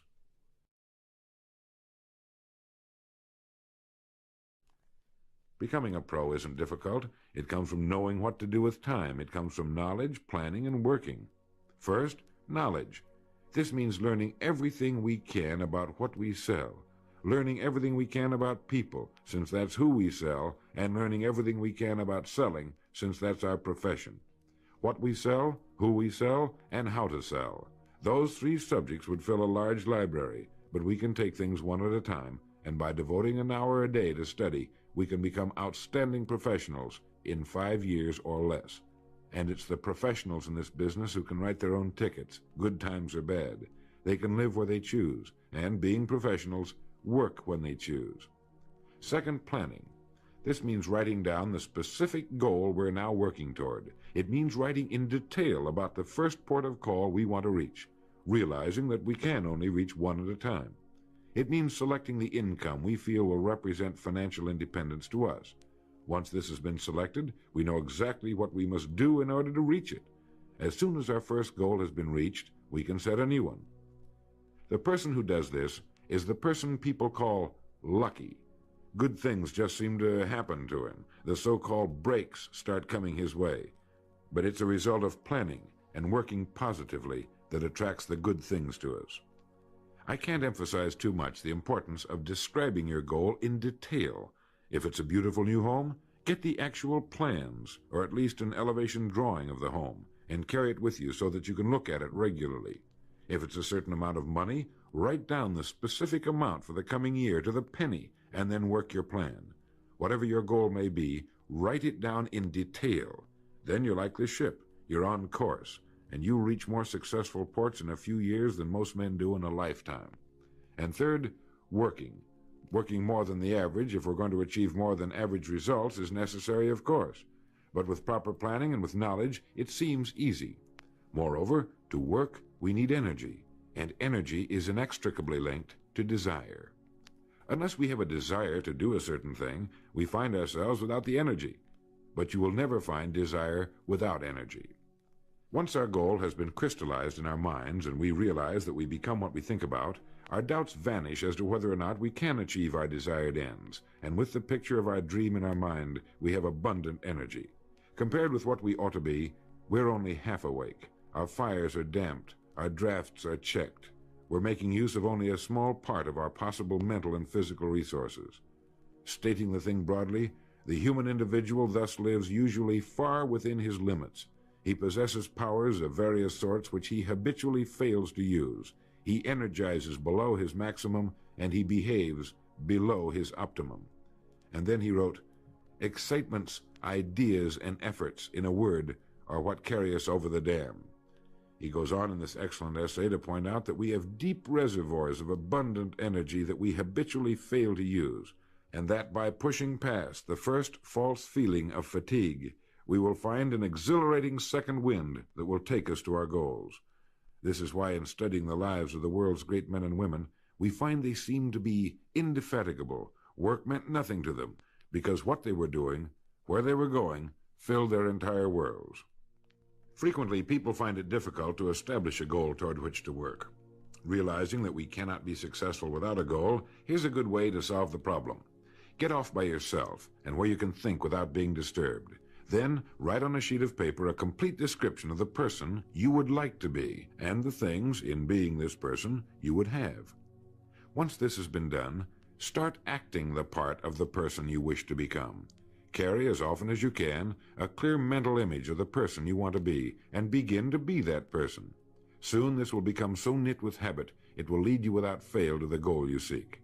You see, when you begin to do this, you're using your greatest power, your mind, and you will become what you think about. The only thing about a man that is a man is his mind. Everything else you can find in a pig or a horse. Think about that line until you know what it means. The only thing that sets us apart as human beings is our divine minds. Everything that means anything to us, our love of our families, our faith, our dreams, our talents and abilities, our religion, everything we know, is connected to us solely through our minds. Our minds represent our hope and our future. Yet, as a rule, it is the last place the average person will turn to for help. Your mind contains riches beyond belief, but you must prospect this rich and largely unexplored continent, and the only way it can be prospected is by systematic study and systematic thinking. Your mind is like a muscle. It will develop only to the extent that you use it, no more. By devoting an hour a day to study, you're building your mind into a powerful and creative servant. If you only do this 5 days a week, it comes to 260 hours a year. That's 1,300 hours in 5 years, or the equivalent of 162 8-hour days devoted to study and research. Believe me, if you'll do this, in 5 years you'll be one of the most accomplished professionals in your field, and you'll have the world on a string. You will virtually be able to write your own ticket. The average man works 8 hours a day, about 50 weeks a year, for 40 years. That's time enough to become great at anything. The time will pass anyway. We might as well reap the rewards.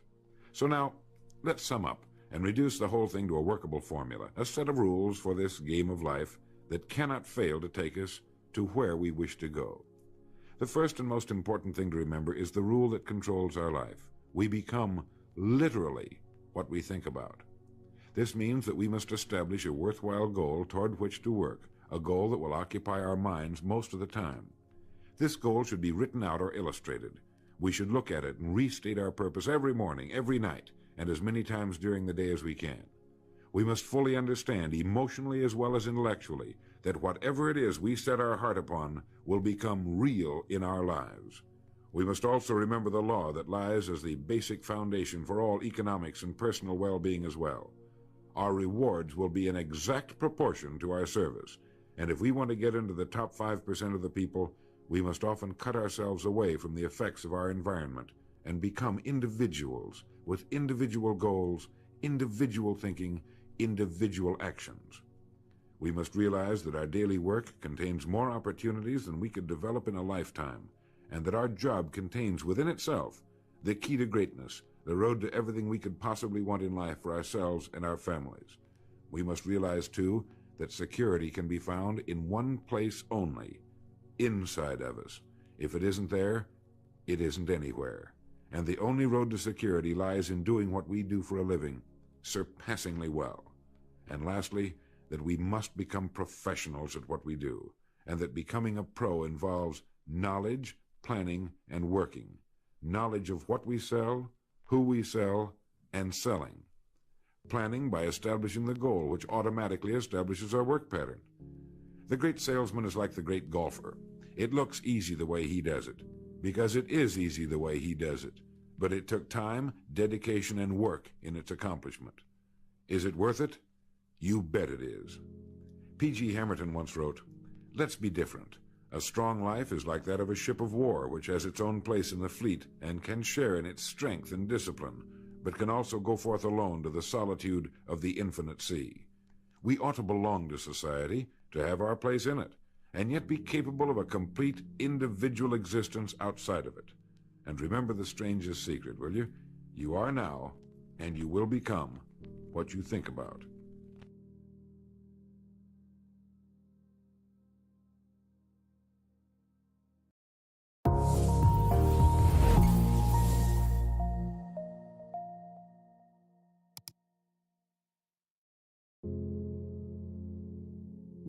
Now, I want to get busy on the first couple of subjects for today. Everybody that's okay, say I'm okay. Here's the first subject that I've found so interesting. I want to share it with you. Then I want to talk about personal development, the subject that I started listening to age 25 that revolutionized my whole life, from my mentor, Mr. Earl Schoaf. Here's an interesting subject. Just jot it down now. It's called Enlightened Self-Interest. Enlightened self-interest. It's a fascinating study to study the idea of self-interest. But just make this note, all of us, have self-interest. The key is for it to be enlightened so that everybody wins and no one loses. Our first interest is to survive. What does it take to survive? Our second interest is to succeed. What does it take to succeed? What does it take for me personally to survive and to succeed? Can I legitimately be interested enough in the things that help me both succeed and survive? And here's what I discovered. The answer is yes. It's possible to exercise self-interest, but to do it in such a way that no one loses, everyone benefits. Key phrase: life was not designed to give us what we need. Life was designed to give us what we deserve. We do not reap a harvest in the fall because we need it. We reap a harvest in the fall because we deserve it. Not necessarily from a moral standpoint. Of course, there are some moral laws as well, spiritual and moral laws. But just the basic laws that simply say if you wish to reap, you must plant. So jot this down. Reaping is reserved for the planters. And the reason they reap is because they deserve it. They're the planters. They deserve to reap. Interesting Bible phrase that says, if you keep knocking, you'll find open doors. Good phrase to jot down. If you keep knocking, you'll find open doors. Doors of opportunity. Doors of a chance to meet someone. Doors open for association. Doors open to find someone special. Doors open to find a unique business colleague. If you keep knocking, the phrase says, doors of opportunity are open to those who continually knock. So we don't find open doors of opportunity because we need them. We find them because we deserve them. Only those who knock deserve to find an open door. But the promise is, if you continually knock, you'll find doors of opportunity. It says, if you search, you will find. So make the note, it's good. Finding is reserved for the searchers because they deserve it. Now, at first they may have needed it, but they now know that just needing it is not sufficient. But if they need it, now they must qualify for it. The reason why you're going to be blessed with good ideas this weekend is because you've come searching. You've gotten on an airplane to come searching. Got in your automobile to come searching. You got here searching. Now you're ready to receive. And for those who search, they will find answers. They will find plans, imagination to stir yourself into action for future benefit.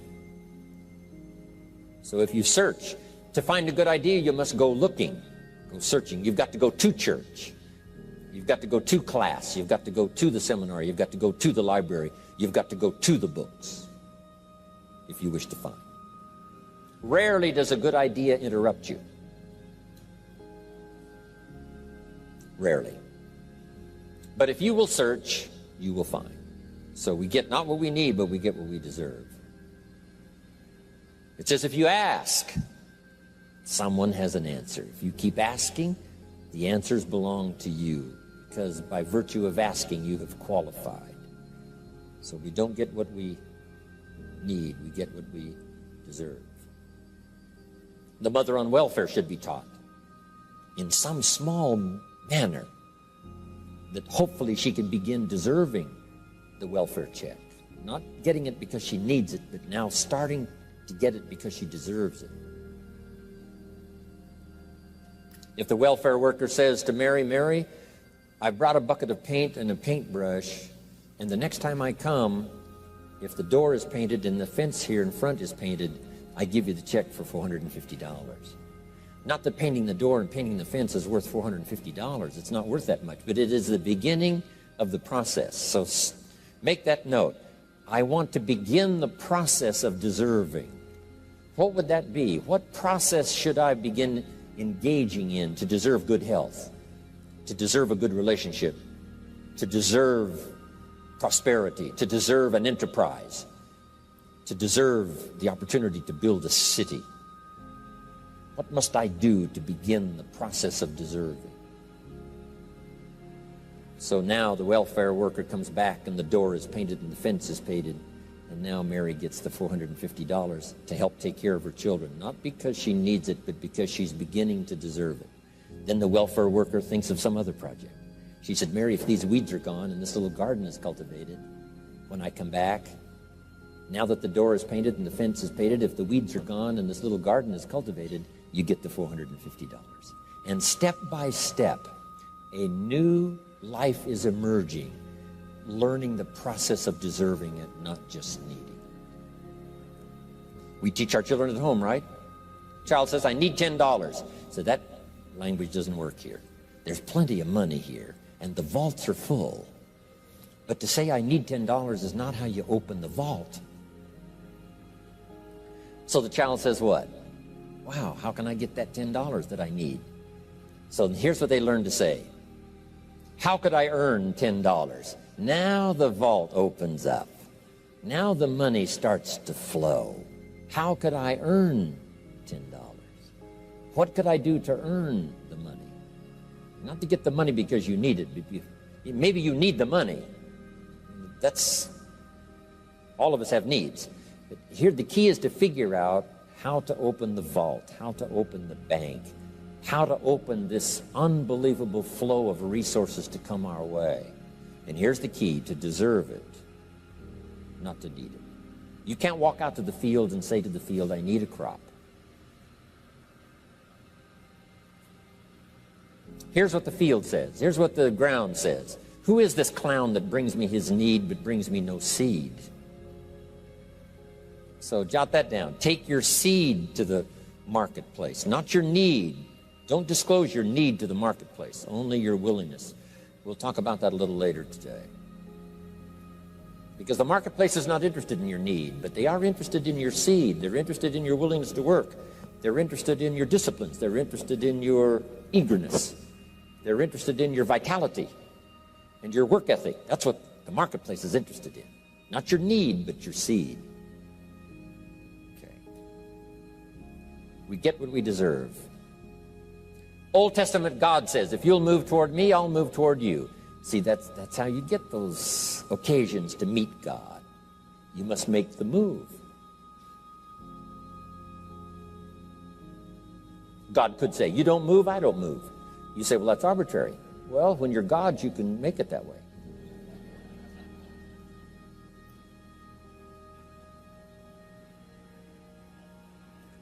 So, the law says if you wish to receive, now let's talk about enlightened self-interest. If you wish to receive, and we would call the wish to receive self-interest. But if it's enlightened self-interest, here's what it says. I understand that in order to receive, I must give. Receiving is reserved for those who give. Receiving is not reserved for those who need it. It's reserved for those who deserve it. We deserve the receiving by giving. In fact, there's an extraordinary phrase in this little context, and here's what it says. It's better to give than it is to receive. Now, the uneducated person would find that difficult to ponder. Why would it be? And that sacrifice, that's the ultimate question. You didn't create. You can.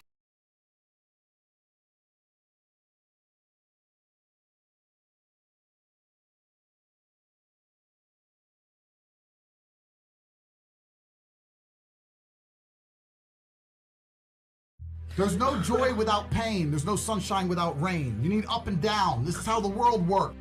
As a man, you must build yourself. And I agree that society puts huge pressure on men, and it's time for men to perform. As a man, you either perform or you don't.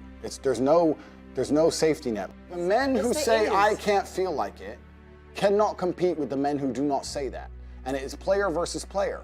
The man who goes to the gym every single day, regardless of how he feels, will always beat the man who goes to the gym when he feels like going to the gym. And it's player versus player. A good man controls himself. I have absolute self-control. Emotional control is absolutely and utterly important as a man. You need to understand as a man, there are certain principles under which you act, regardless of how you feel. Bam. I can wake up in a terrible mood. Yes. I can wake up sad. I can ache. I can have a busy day, stressed, etc. I will complete the same tasks as if I woke up in a fantastic mood.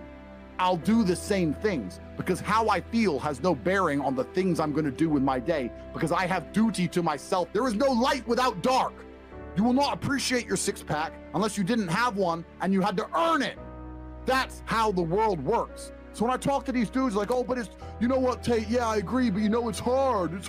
Of course it is, it's supposed to be. And if you're not cut out for it, then fuck off and live a normal existence and die. Sit there, letting other men enjoy the spoils of being a man and fucking die. If that's what you want to do, is just sit there and exist and then fade into history unremembered. That's your decision. If you want to level up your character, then you need to get out here and do it. You need to be around brave men. You need to get some balls. You need to get your network together. You need to be paying attention, listen to the truth, humble yourself, stop sitting there with an ego. That's the game. But I made myself this way. I wasn't born this way. I absolutely and utterly made myself this way. And any single one of you men out here can do the same thing. I was always looking for, I wouldn't say happiness or contentment, but I was always looking to try and break out of the 9 to 5, just the normal monotony of day-to-day life. I think that men have a very unique life path, and it's very difficult to try and achieve status as a man. It's not easy to stand out from the crowd. And even what women expect of an important man, you need to be smart, charismatic, intelligent, strong, have a nice car, nice apartment, good network, good friends. You need to be able to handle stress. You need to be competent. There's so many things you need to be able to do. It's difficult for a young man to even have all these things. You need to start leveling up your mentality, your spirituality. You need to level up your ability, physicality. There's so many different ways you can level up, like a video game character, right? Once you have all the unlimited money, you can then start ticking all the stats boxes. Knowledge. When guys say to me, okay, well, how do I make women respect me? I say, well, how do you respect yourself? That's the first thing. No one's gonna respect you if you don't respect yourself. Do other men respect you? Like, what? Yeah. How do you act in a way that commands respect from anybody? I say, look, if you focus on yourself and make yourself being who you are, being a high-value male, women will detect it and it won't be so difficult for you. You have to respect yourself first. And how does a woman respect a man? When she sees that he respects himself and other men respect him. You need to understand that the world you live in as a man, in my personal view, has been very purposefully constructed. And it's been constructed in a way to destroy your masculine power. And the future of the world, especially in the West, is a further encroachment on your sovereign ability, your sovereign thoughts, your base instincts, the things that make you happy. Absolutely nobody is concerned with male happiness on any level. They don't want you to be happy. They want you to be miserable, a miserable slave in a tax bracket. And you have to understand this. And the only way you can combat against it is to take significant action. You have to take significant action. You have to use the internet. It's the tool they're using. The internet is the tool they're using to brainwash the masses. You need to combat it and use their own tool against them to seek out the kind of information, knowledge, and friends that you need to have around you. You are going to be the sum of the 5 people you spend the most time with. So that, if everyone understands that, as an intelligent person, you're going to be extremely careful and you're going to curate heavily the 5 people you hang around with. So you need to be aware of what's happening around you, and you need to curate for yourself a social network of people who understand that and are doing their best to combat that. That is the most basic imperative of the masculine frame, which has been destroyed in real time. They are trying to convince you that you should act how you feel. You should show more of your feelings. If you feel this way, you should show it. If you want to cry, cry. Look, I have no problem with guys crying. What I'm saying is the reason they're trying to bring out emotionality in you is most of the time you don't feel like doing the things you're supposed to do. But the true masculine frame throughout history was doing the things they didn't want to do, but they knew they had to do because they had honor and duty. When you remove self-control from men, not only do you get emasculated weak men, but what you also get is very dangerous men. There are actually far less genuinely high-value men than there are pretty girls. You can go to any club in any country in the world. I've been to 72 countries. You can go to any club in any country in the world and see pretty girls. If you're gonna find a young, in shape, smart, tall, intelligent, rich man, it's extremely difficult to find. And that man has options. He has more options than a beautiful girl. And I'll tell you something. There's always been a large proportion of men in the world who made the choice to stay where they are. And life for them wasn't that bad. But as we reach the future and as time goes on, you're gonna notice now that the people who don't chase having a masculine network, if they're not gonna be excellent upon themselves and they're not gonna be plugged into a serious circle of achievers, their life's gonna become terrible. You could just be a normal dude and your life really wasn't that bad. But now we live in a situation where you just can't just be a normal dude anymore. Being a normal dude is no longer an option. So as a man, you have to be doing something to try and improve your status. There's lots of different ways to do it, right? But if you're a man with truly no status in society, now it's hard. Yeah. It's really hard. So you have to understand that as a man, you got to gear your life in a certain way. One of the easiest ways to get status is who you know, right? A lot of it's networking, and if you know the right people, you can get some status, at least off of them, to some degree. Every single man on earth with enough work can become one. That's the counter side, right? So there is hope at the end of the tunnel, but you got to get up and do it. You know what I truly think a high value man is? Okay, it's a few things, right? So there's the obvious evolutionary triggers. The easiest way to be a high value man is a man who's capable of violence. If we look at it from a biological trigger, it doesn't matter if he's got muscles or he's big or he's tall or whatever. Women understand from a biological perspective, they like a man who can fight. Yeah. It doesn't matter if your man had money, a Ferrari, everything, but if you knew for a fact, if any dude stepped to him, he'd get sparked, you wouldn't want him, right? So that's the first thing. We're suffering from cowardice. We talk about all the problems in the world, and it's easy to talk about them all. But you can narrow them all down to the exact same thing. Cowardice, masculine cowardice, all of it. All of this is masculine cowardice. That's all it is. You're not going to be able to imitate being a G. You have to go out there and you have to suffer as a man. You got to go through trauma to be a G as a man. Too many dudes out here are trying to imitate. That's what all this is. You're talking about game. You're trying to be something you're not. The real game is to be the man. That's the game. As a man, you need to go through trauma. You need to go through difficult periods. You need to go through things which are extremely uncomfortable to become any kind of man of value. Every single woman on this panel, if you were to ask her to describe the kind of man she wants, she would describe a man who she thinks makes her feel safe, who is dominating, who is smart, who is charismatic, who is interesting, etc. You cannot be all of those things by accident. Any man who grows up with a very, very easy life, who never goes through anything, who's born with a silver spoon in his mouth, is the exact kind of punk bitch these women don't want to touch, right?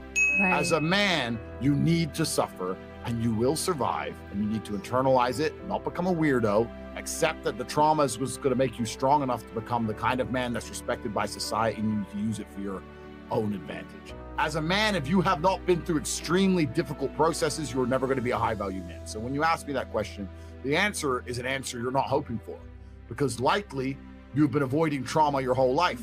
Life is difficult. Everyone has bad news all the time. The things happen to people, and things are going to happen to everyone. And even if you live the perfect life, you're still going to have bad experiences because everything's relative. When people talk about toxic masculinity and all this garbage, and we need to make men more feminine, that's not going to make men. It's not going to make the world safer. Having a whole bunch of men who give in to their emotions instantly is going to create more monsters. The reality of masculinity is controlling your emotions. This is the reality of being a man. The tenets of masculinity since the dawn of time have been, I was afraid, but I did it anyway. This is the tenets of masculinity. Courage. That's what courage is. I was afraid to storm the beaches of Normandy, but I did it anyway. I was afraid to stay on the Titanic, but I did it anyway. This is the whole tenets of masculinity, and now they're saying, oh, if you're afraid, just act afraid, be a pussy. I'm at a point now where I'm working for, it's pointless. Money's just fruitless, I don't need it. But I can't not do it, I have to. I don't know why I am exactly the way I am. Because I'm a very happy person, but I'm not content. Does that make sense? I'm very happy. I'm not miserable. I'm not depressed in any way. I'm super happy, but also I'm not content. There is no quick fix. There is no replication. There is no way you can falsify on a long enough timeline.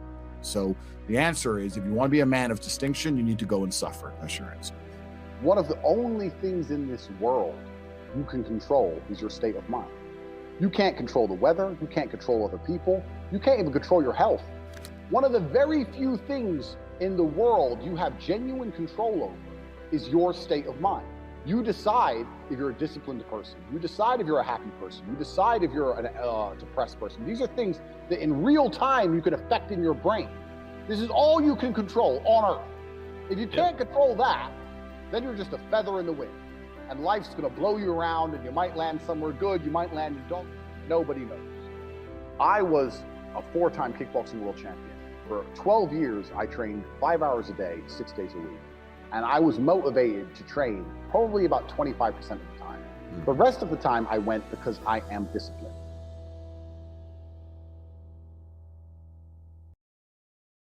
If you were to ask any boy, 7 years old, 8 years old, 9 years old, where do you want to be when you're 25, 30? Where do you want to be? They're going to say, big house, fast car, beautiful wife. That's what they're going to say. Every single one. And slowly, the programming of the Matrix beats this dream out of men. I will tell you a story about me.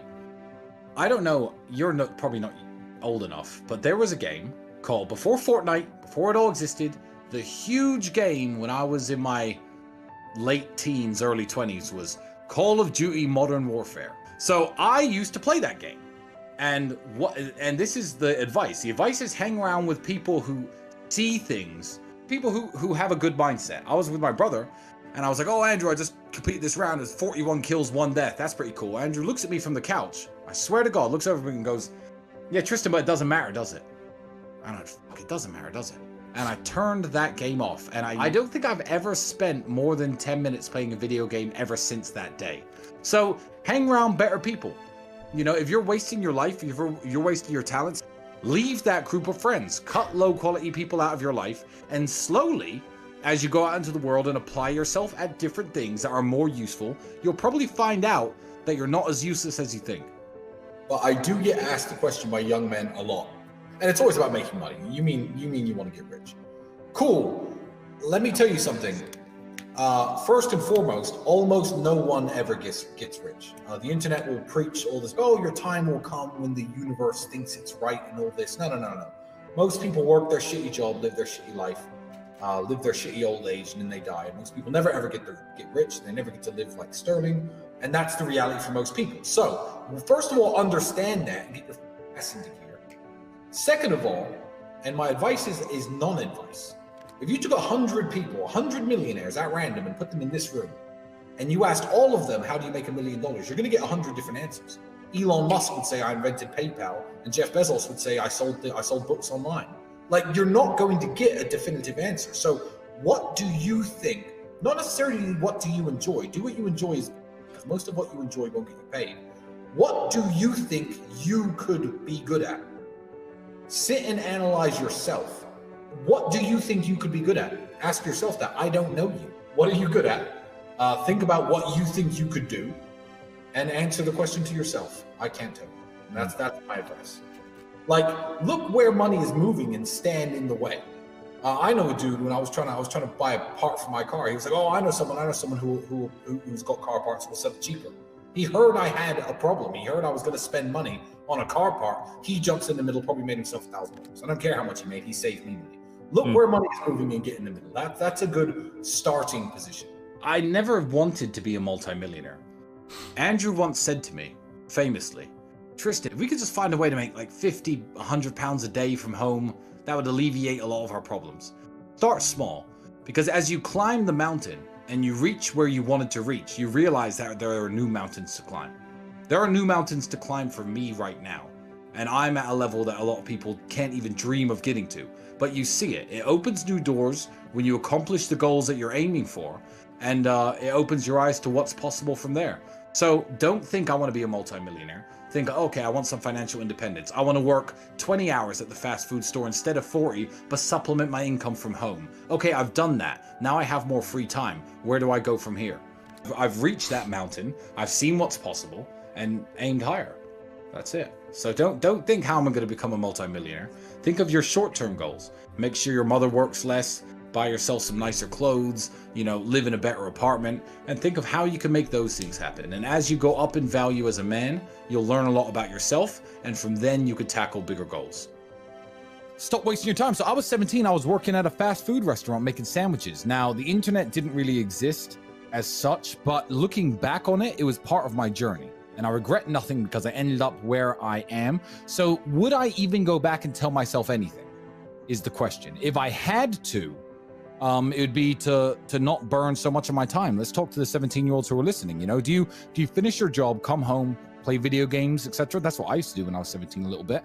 What I didn't do is come home and think, okay, let's work on something new. Let's try and build something. Let's start a YouTube channel. Let's start creating content instead of consuming content.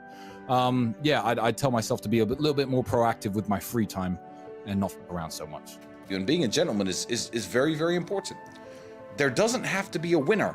When you're going on a date with a woman and you're looking to sleep with her and she's looking to have a good time, you could both go home happy. Right. You really can. You don't have to feel like you defeated her somehow or you tricked her somehow, and she doesn't need to feel like she used you somehow. Right. You can have a wonderful evening. You're nice to her. You open the car doors. You buy her a bouquet of flowers. You have dinner. You make love. You go home. She's happy. You're happy. It's down to you. It's personal accountability. And that's what a lot of guys want to throw out the window these days. It's like failing in every business you've ever attempted and failing to make money, and then blaming capitalism, or failing in every boxing match or every American football game and NFL game you've ever played and blaming the referees or blaming the rules. No, it's personal accountability and it's personal responsibility. So I think a lot of these guys need to really, really look in the mirror, as I do. And sometimes I look at myself and think, Tristan, okay, you're a little out of shape. Tristan, okay, you've been sleeping too much, you've been partying too hard, you got bags under your eyes, you're letting yourself go a bit, and you have to keep yourself in check. You have to stay at the very top, and if you don't stay at your very top, you're not competitive anymore. Every single species on the whole planet is exactly the same. Every single female of every single species looks at the most competitive males and thinks, those are the ones I want to have my children. And women, human women, are exactly the same. So if you're not having the success with women that you want, don't go out there trying to blame women and don't go out there trying to change women. And what people don't want to hear is that to become Tristan Tate was a slow process of hard work that took me 15 years. And I'm still working on myself. I think the Tristan Tate in 3 or 4 years is going to be a much better version of who I am now. And what a lot of people want to do is, blame their circumstances, but they don't understand that. I mean, height aside, you could change every circumstance about you. You could change how handsome you are. You could change how fit you are, how strong you are, how rich you are, how smart you are. I am very fortunate. I don't know what loneliness feels like. And that's something that most men can't say.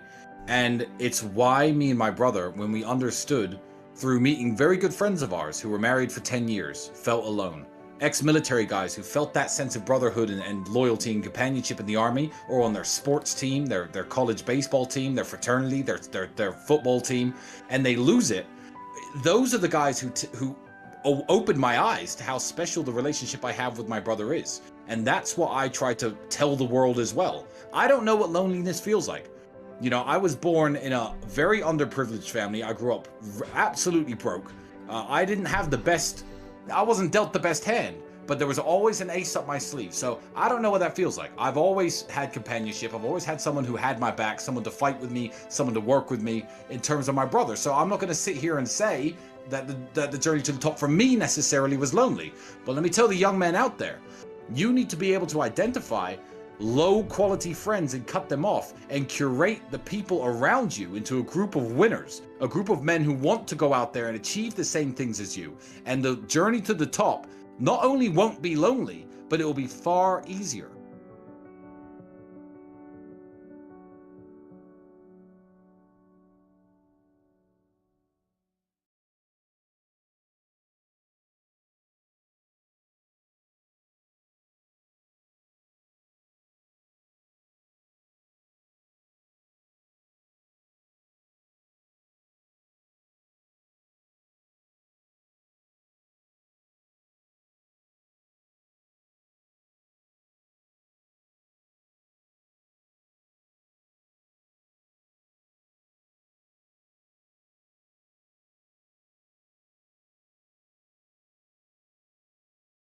What you can't do is devalue yourself or your attention in any way.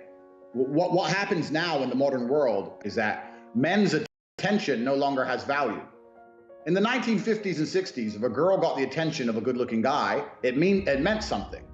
Because how many times can she get the attention of a good-looking guy? She walks down the street, whatever. In the world of Instagram and Facebook and social media, a girl's getting blown up. So what does your attention have? Your attention has no value.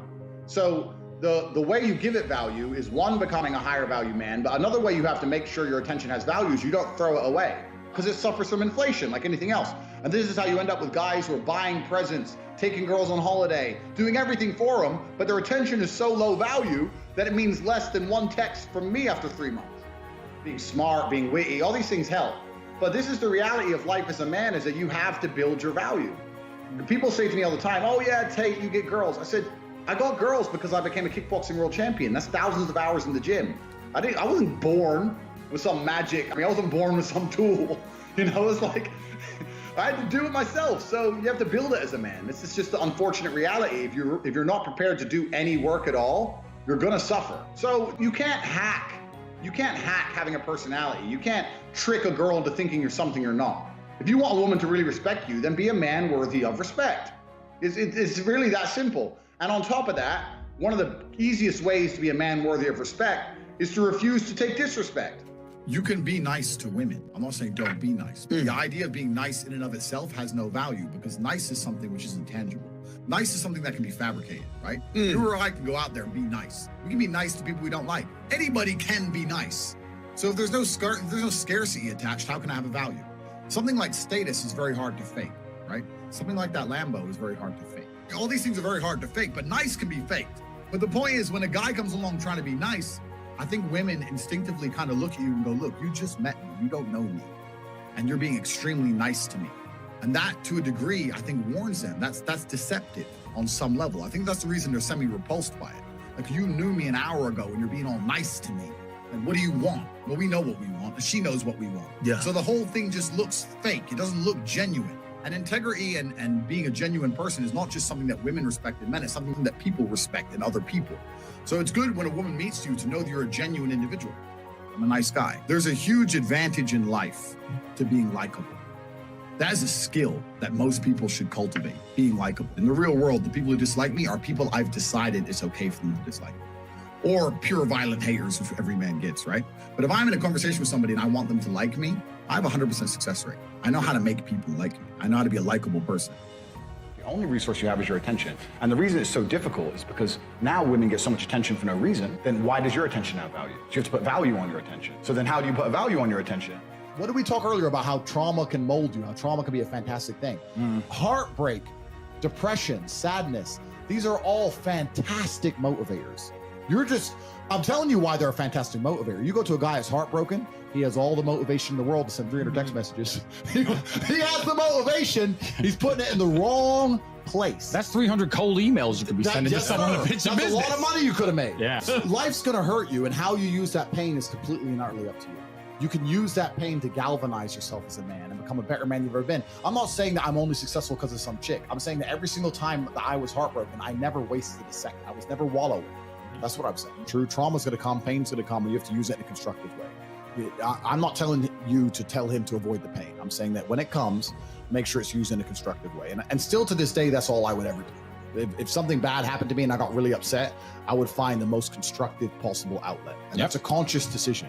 You have to have the emotional control to make a conscious decision in that direction. But I think another side of it is you just need to be uncompromising, and you need to be uncompromising in a very positive way. So I always say to people, I've never been in the friend zone in my life. And the reason I've never been in the friend zone in my life is because I'm very clear about my intentions. I think you're beautiful. Oh, well, we're friends. Well, no, we're not. So are you coming on a date with me or not? No? Okay, goodbye.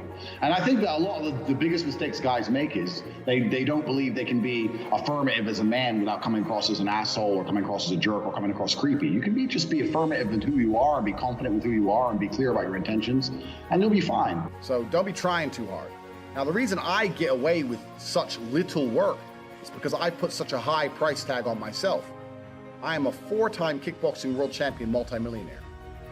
So even any female, no matter how beautiful, knows I'm never going to be the guy hitting her up constantly. I'm not going to be the guy she can call and I'll always answer. I'm not going to be the dude who will give her lifts to work. She knows I got shit going on. So remember what I was saying earlier to you about how I've never struggled with females because I never focused on the females. These other game books and Roosh and all these idiots. Worry about yourself. Get yourself straight. And when your own shit's straight, got yourself together, females are an added bonus. If you go up to 1,000 girls, you get 5 phone numbers and one might fuck you. Yeah, I'm sure that's absolutely true, but so? You're gonna spend your life, instead of becoming rich, instead of becoming strong, instead of becoming smart, you're just gonna fucking run around a mall, approaching girls, day game? It's garbage, it's for children. All that shit is for children. I focused on myself, and that's how I've managed to attain the highest quality females. And also not attain, retain. And sometimes that's difficult, because let me tell you something. She might be talking to a real G. If she's talking to me, you're gonna struggle to make her like you more.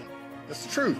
I have more tangible assets, more physical, financial, and mental assets. Plus I know the game. Sometimes you're outclassed. That's how it goes. Sometimes you're just outclassed. That's how it goes. It's another thing you can't really control. But what you can control in those situations is that you don't make her lose respect for you. Keep your honor about you. If you're gonna lose the game, there's 2 ways to lose it. With honor and without honor. So you have to have a system in place that's going to allow you to escalate and elevate your conversations and elevate and escalate your relationship and her interest level in you. If you're going to sit there and just message girls, you might be on lockdown for the next 6 weeks. And wait, every day, how are you? Fine. You? What are you doing? At home? You? Home? So you got to have a little bit more strategy than that. You know what I mean? But then you have to understand, you're always in competition with other dudes. If a girl's messaging you, she's messaging 20. So why does she like you and not the rest? I mean, it's not easy as a man nowadays. It's really not easy as a man. It's getting harder and harder. I'm not saying that you can't get hot girls. I'm just saying that the hot girls are certainly aware of their worth. And Instagram gives them unlimited dating pool. Like, one of my girls has 69,000 followers on Instagram. Her Instagram account's on my phone, so I can see at any time. And she gets a message every 6 minutes, maybe. And she's had messages from verified NFL stars, Chicago Bulls, all this. So, like, if you're a hot girl, like, if you ever feel lonely, you click your Instagram inbox, you scroll through, and you decide who you want to reply to. You know, like, these girls are never lonely, and they're never not talking to someone. And this is the element that most men forget, and this is something I try and drive home in the PhD course. The reason it's so hard for a man is you're not trying to make her like you. You're trying to make her like you more than she likes the guy she was talking to before you. So you're always in competition all the time. And the competition as a man is near unlimited, and that's something you have to keep in mind. That you have to be on the ball, and you have to be ruthless with it. You've got to have your game in check. And you can get to a point where if you're really smooth with it, it gets easy.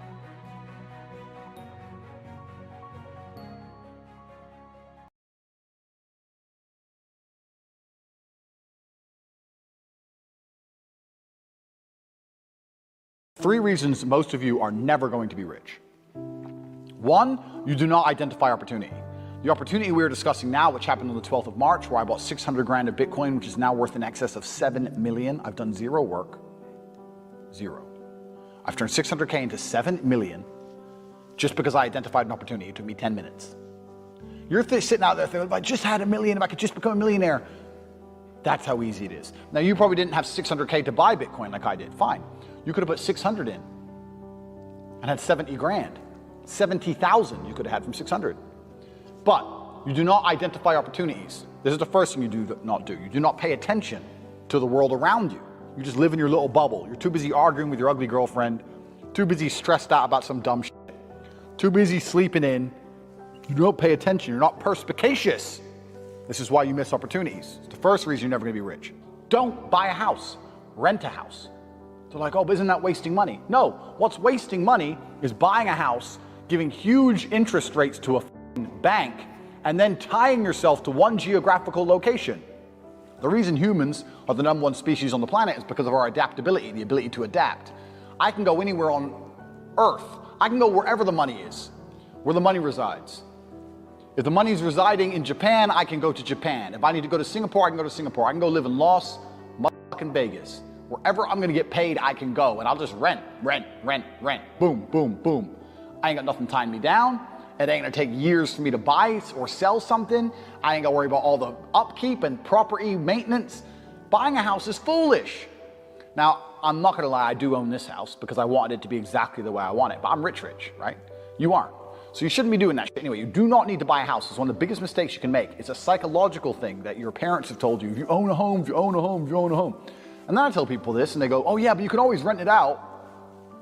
You're gonna spend $300,000 on a house so that you can rent out for $800 a month. And then every time the boiler breaks, you're gonna spend $500 fixing the boiler, and they're gonna damage your house. And by the time they leave, you're gonna need a whole bunch of repairs, and they're gonna be calling you all the time for hassle and stress if they even pay their rent on time. You think that's a good spend of 300 grand? Do you know what else you could do with 300 grand? Buy Bitcoin. Revolutionary.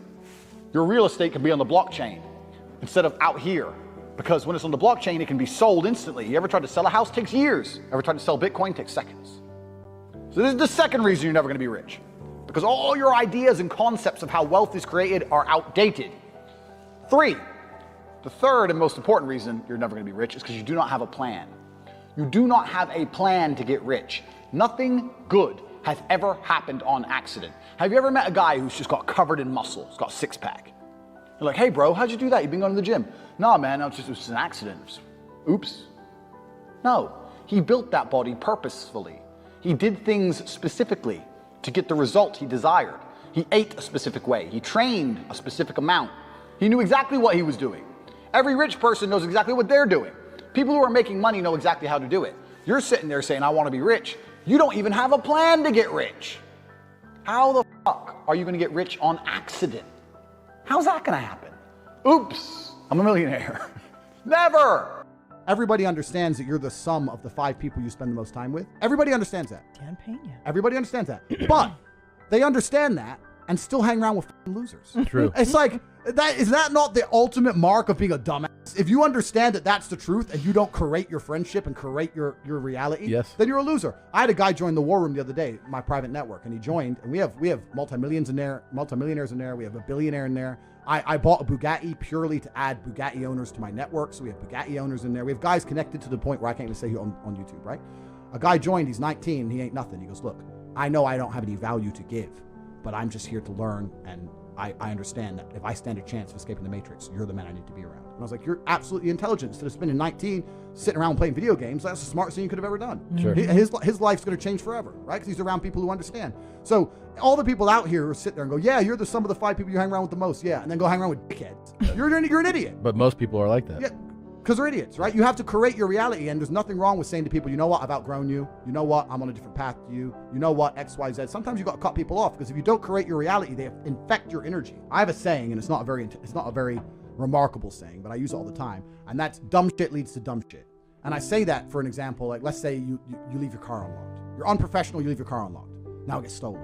Now there's a police case. Now dumb shit leads to dumb shit. So when I'm around people who do dumb shit or unprofessional things, or they're not smooth, or they don't get their shit right, or they're negative, I refuse, because it comes true. Yeah. It's like you make it true. If I hang around with your stupid ass long enough, all the stupid shit you're talking about is going to happen to me. Yeah. So it's like you speak it into existence. Yes. So I refuse to be around it. Dumb shit leads to dumb shit. Everyone I talk to is such a fucking winner that when I sit around, all I can do is accidentally win. Yeah. It's like, oh shit, bam, more money. You have to be very, very selective, and you have to very, very carefully curate your reality. And that's why I created the War Room, because it's a global network, but you have to be global and you have to be online nowadays, because if you're a normal dude living a normal life, you're never going to meet winners in day-to-day life. Yeah. Because they're all slaves. Yeah. So you have to find that guy in Singapore who's a winner, those 2 guys in Dubai who's a winner, one in London. Like, it's hard now. Yeah. It's getting harder and harder.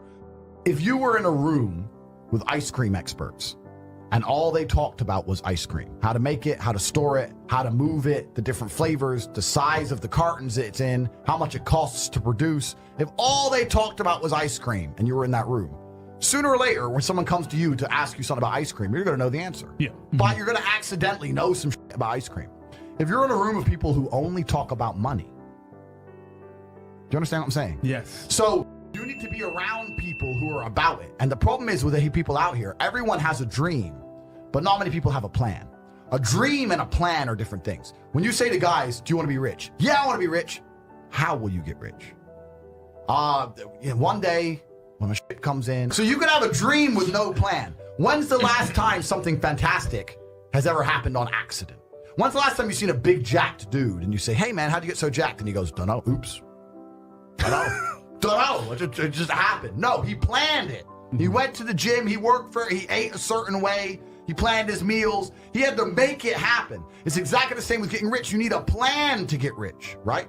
Most people everyone out there has a dream, but very few people have a plan. Yep. If you're surrounded by people who have a plan to get rich, and you provide value to them in some way, because they're not going to drag you up if you ain't doing nothing, because that's what friendship is. Friendship is value exchange. Yeah.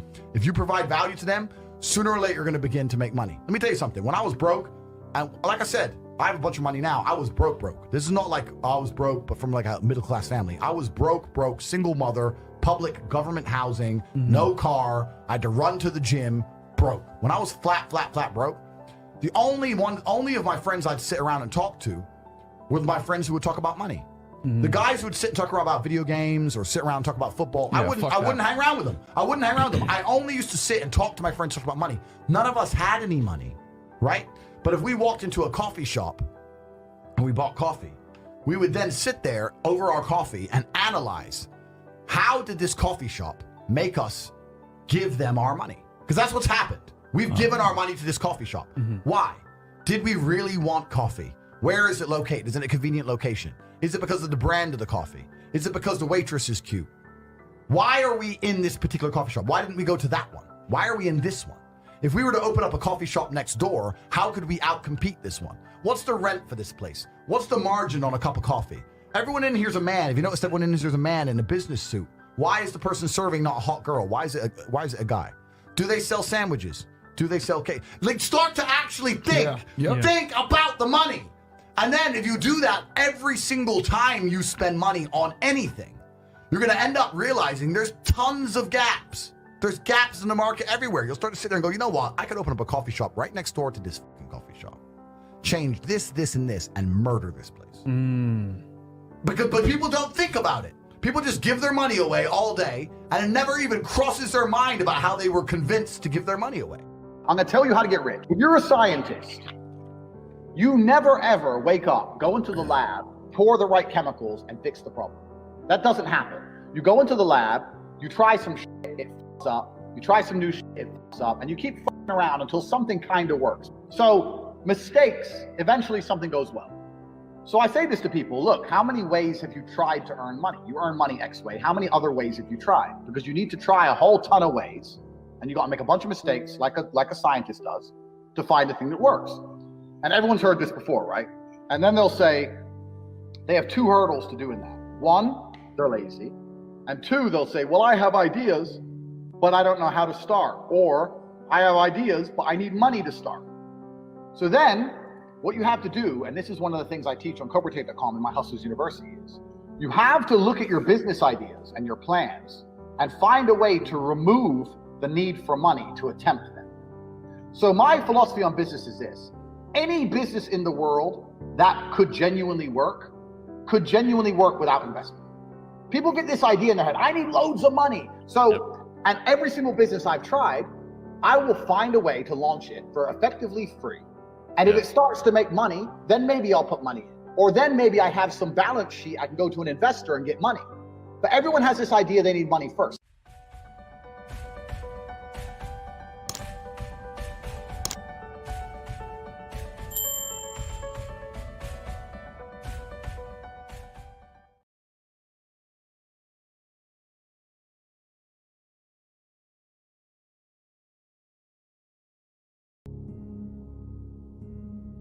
You write in the book, there is no faith and no courage and no sacrifice in doing what is expedient.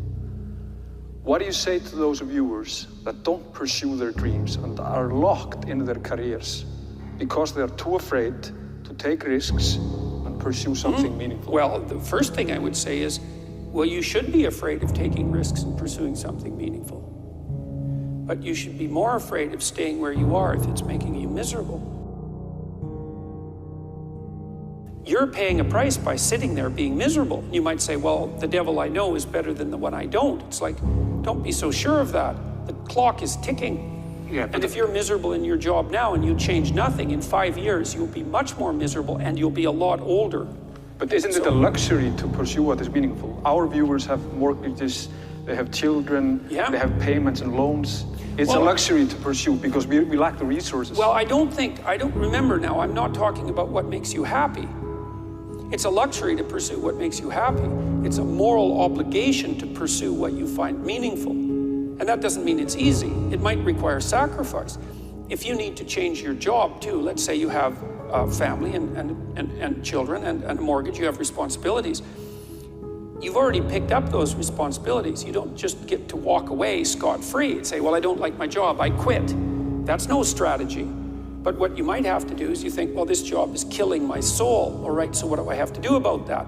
Well, I have to look for another job. Well, no one wants to hire me. It's like, okay, maybe you need to educate yourself more. Maybe you need to update your curriculum vitae, your resume. Maybe you need to overcome your fear of being interviewed. Maybe you need to sharpen your social skills. Like, you have to think about these things strategically. If you're going to switch careers, you have to do it like an intelligent, responsible person. That might take you a couple of years of effort to do properly. We're built for struggle, us human beings. We're built to contend with the world. We're built to contend with reality. You want a challenge, and the best way that you can take on a challenge, because a challenge fortifies you. So you don't want to be secure, you want to be strong. And you get strong by taking on optimal challenges. And so you lay out your destiny in the world, and you take the slings and arrows of fate, and you make yourself stronger while you're doing so, and you might fail, and fortune might do you in, but it's your best bet. And you know, people have extracted unbelievable successes out of catastrophic failures. And I'm not saying that in a naive way. I know perfectly well what happens to people. You know, you're doing fine in life and then you get cancer, and then 6 months later you're dead. And all the heroism in the world isn't going to save you at that point. But that's not the point. That's not the point. Life is bounded by mortality, but that doesn't mean that you don't get out there and contend, and you develop by contending, and you minimize the net amount of suffering in the world. And that's something, man, that's something to do. Compare yourself to who you were yesterday, not to who someone else is today. Because you need to have a hierarchy of improvement. You need to be aiming for something, and that means you're going to be lesser than people who've already attained along that dimension. So the question is, who should you defeat in the final analysis? And the answer is, you should defeat your former self. You should be constantly trying to do that. And you're the right control for yourself too, because you're the one who's had all your advantages and disadvantages. And so if you want to compete fairly with someone, then you should be competing with you. If you're improving yourself, then what you are doing is competing with your lesser self. And then you might also ask, well, what is that lesser self? And that lesser self would be resentful and bitter and aggressive and vengeance-seeking and all of those things that go along with having a negative moral character. And those are things that interfere with your ability to progress as you move forward through life.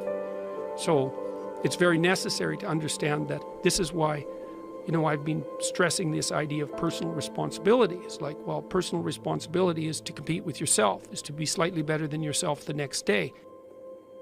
And it better in some way that you can actually manage, and that's humility. Like, well, I'm a flawed person, I've got all my problems. Could I be as good as person X? It's like not the right question. The right question is, could you be slightly better tomorrow than your currently flawed self?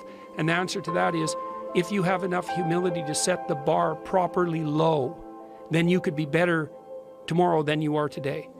And you might say, well, what's the right way of being in the world, if there is such a thing? And it's not acting according to a set of rules. It's attempting continually to transcend the flawed thing that you currently are. And what's so interesting about that is that the meaning in life is to be found in that pursuit. So I've been laying that out in these discussions too, because it's saying, well, the fundamental issue is that life is tragic and difficult, very tragic and difficult for everyone. And it's also tainted by malevolence, because no matter how things are tragic and difficult, but there's always some stupid thing that you could do or someone else could do that could make it even worse than it has to be. And so that's life. And you need an antidote to that, because that can embitter you.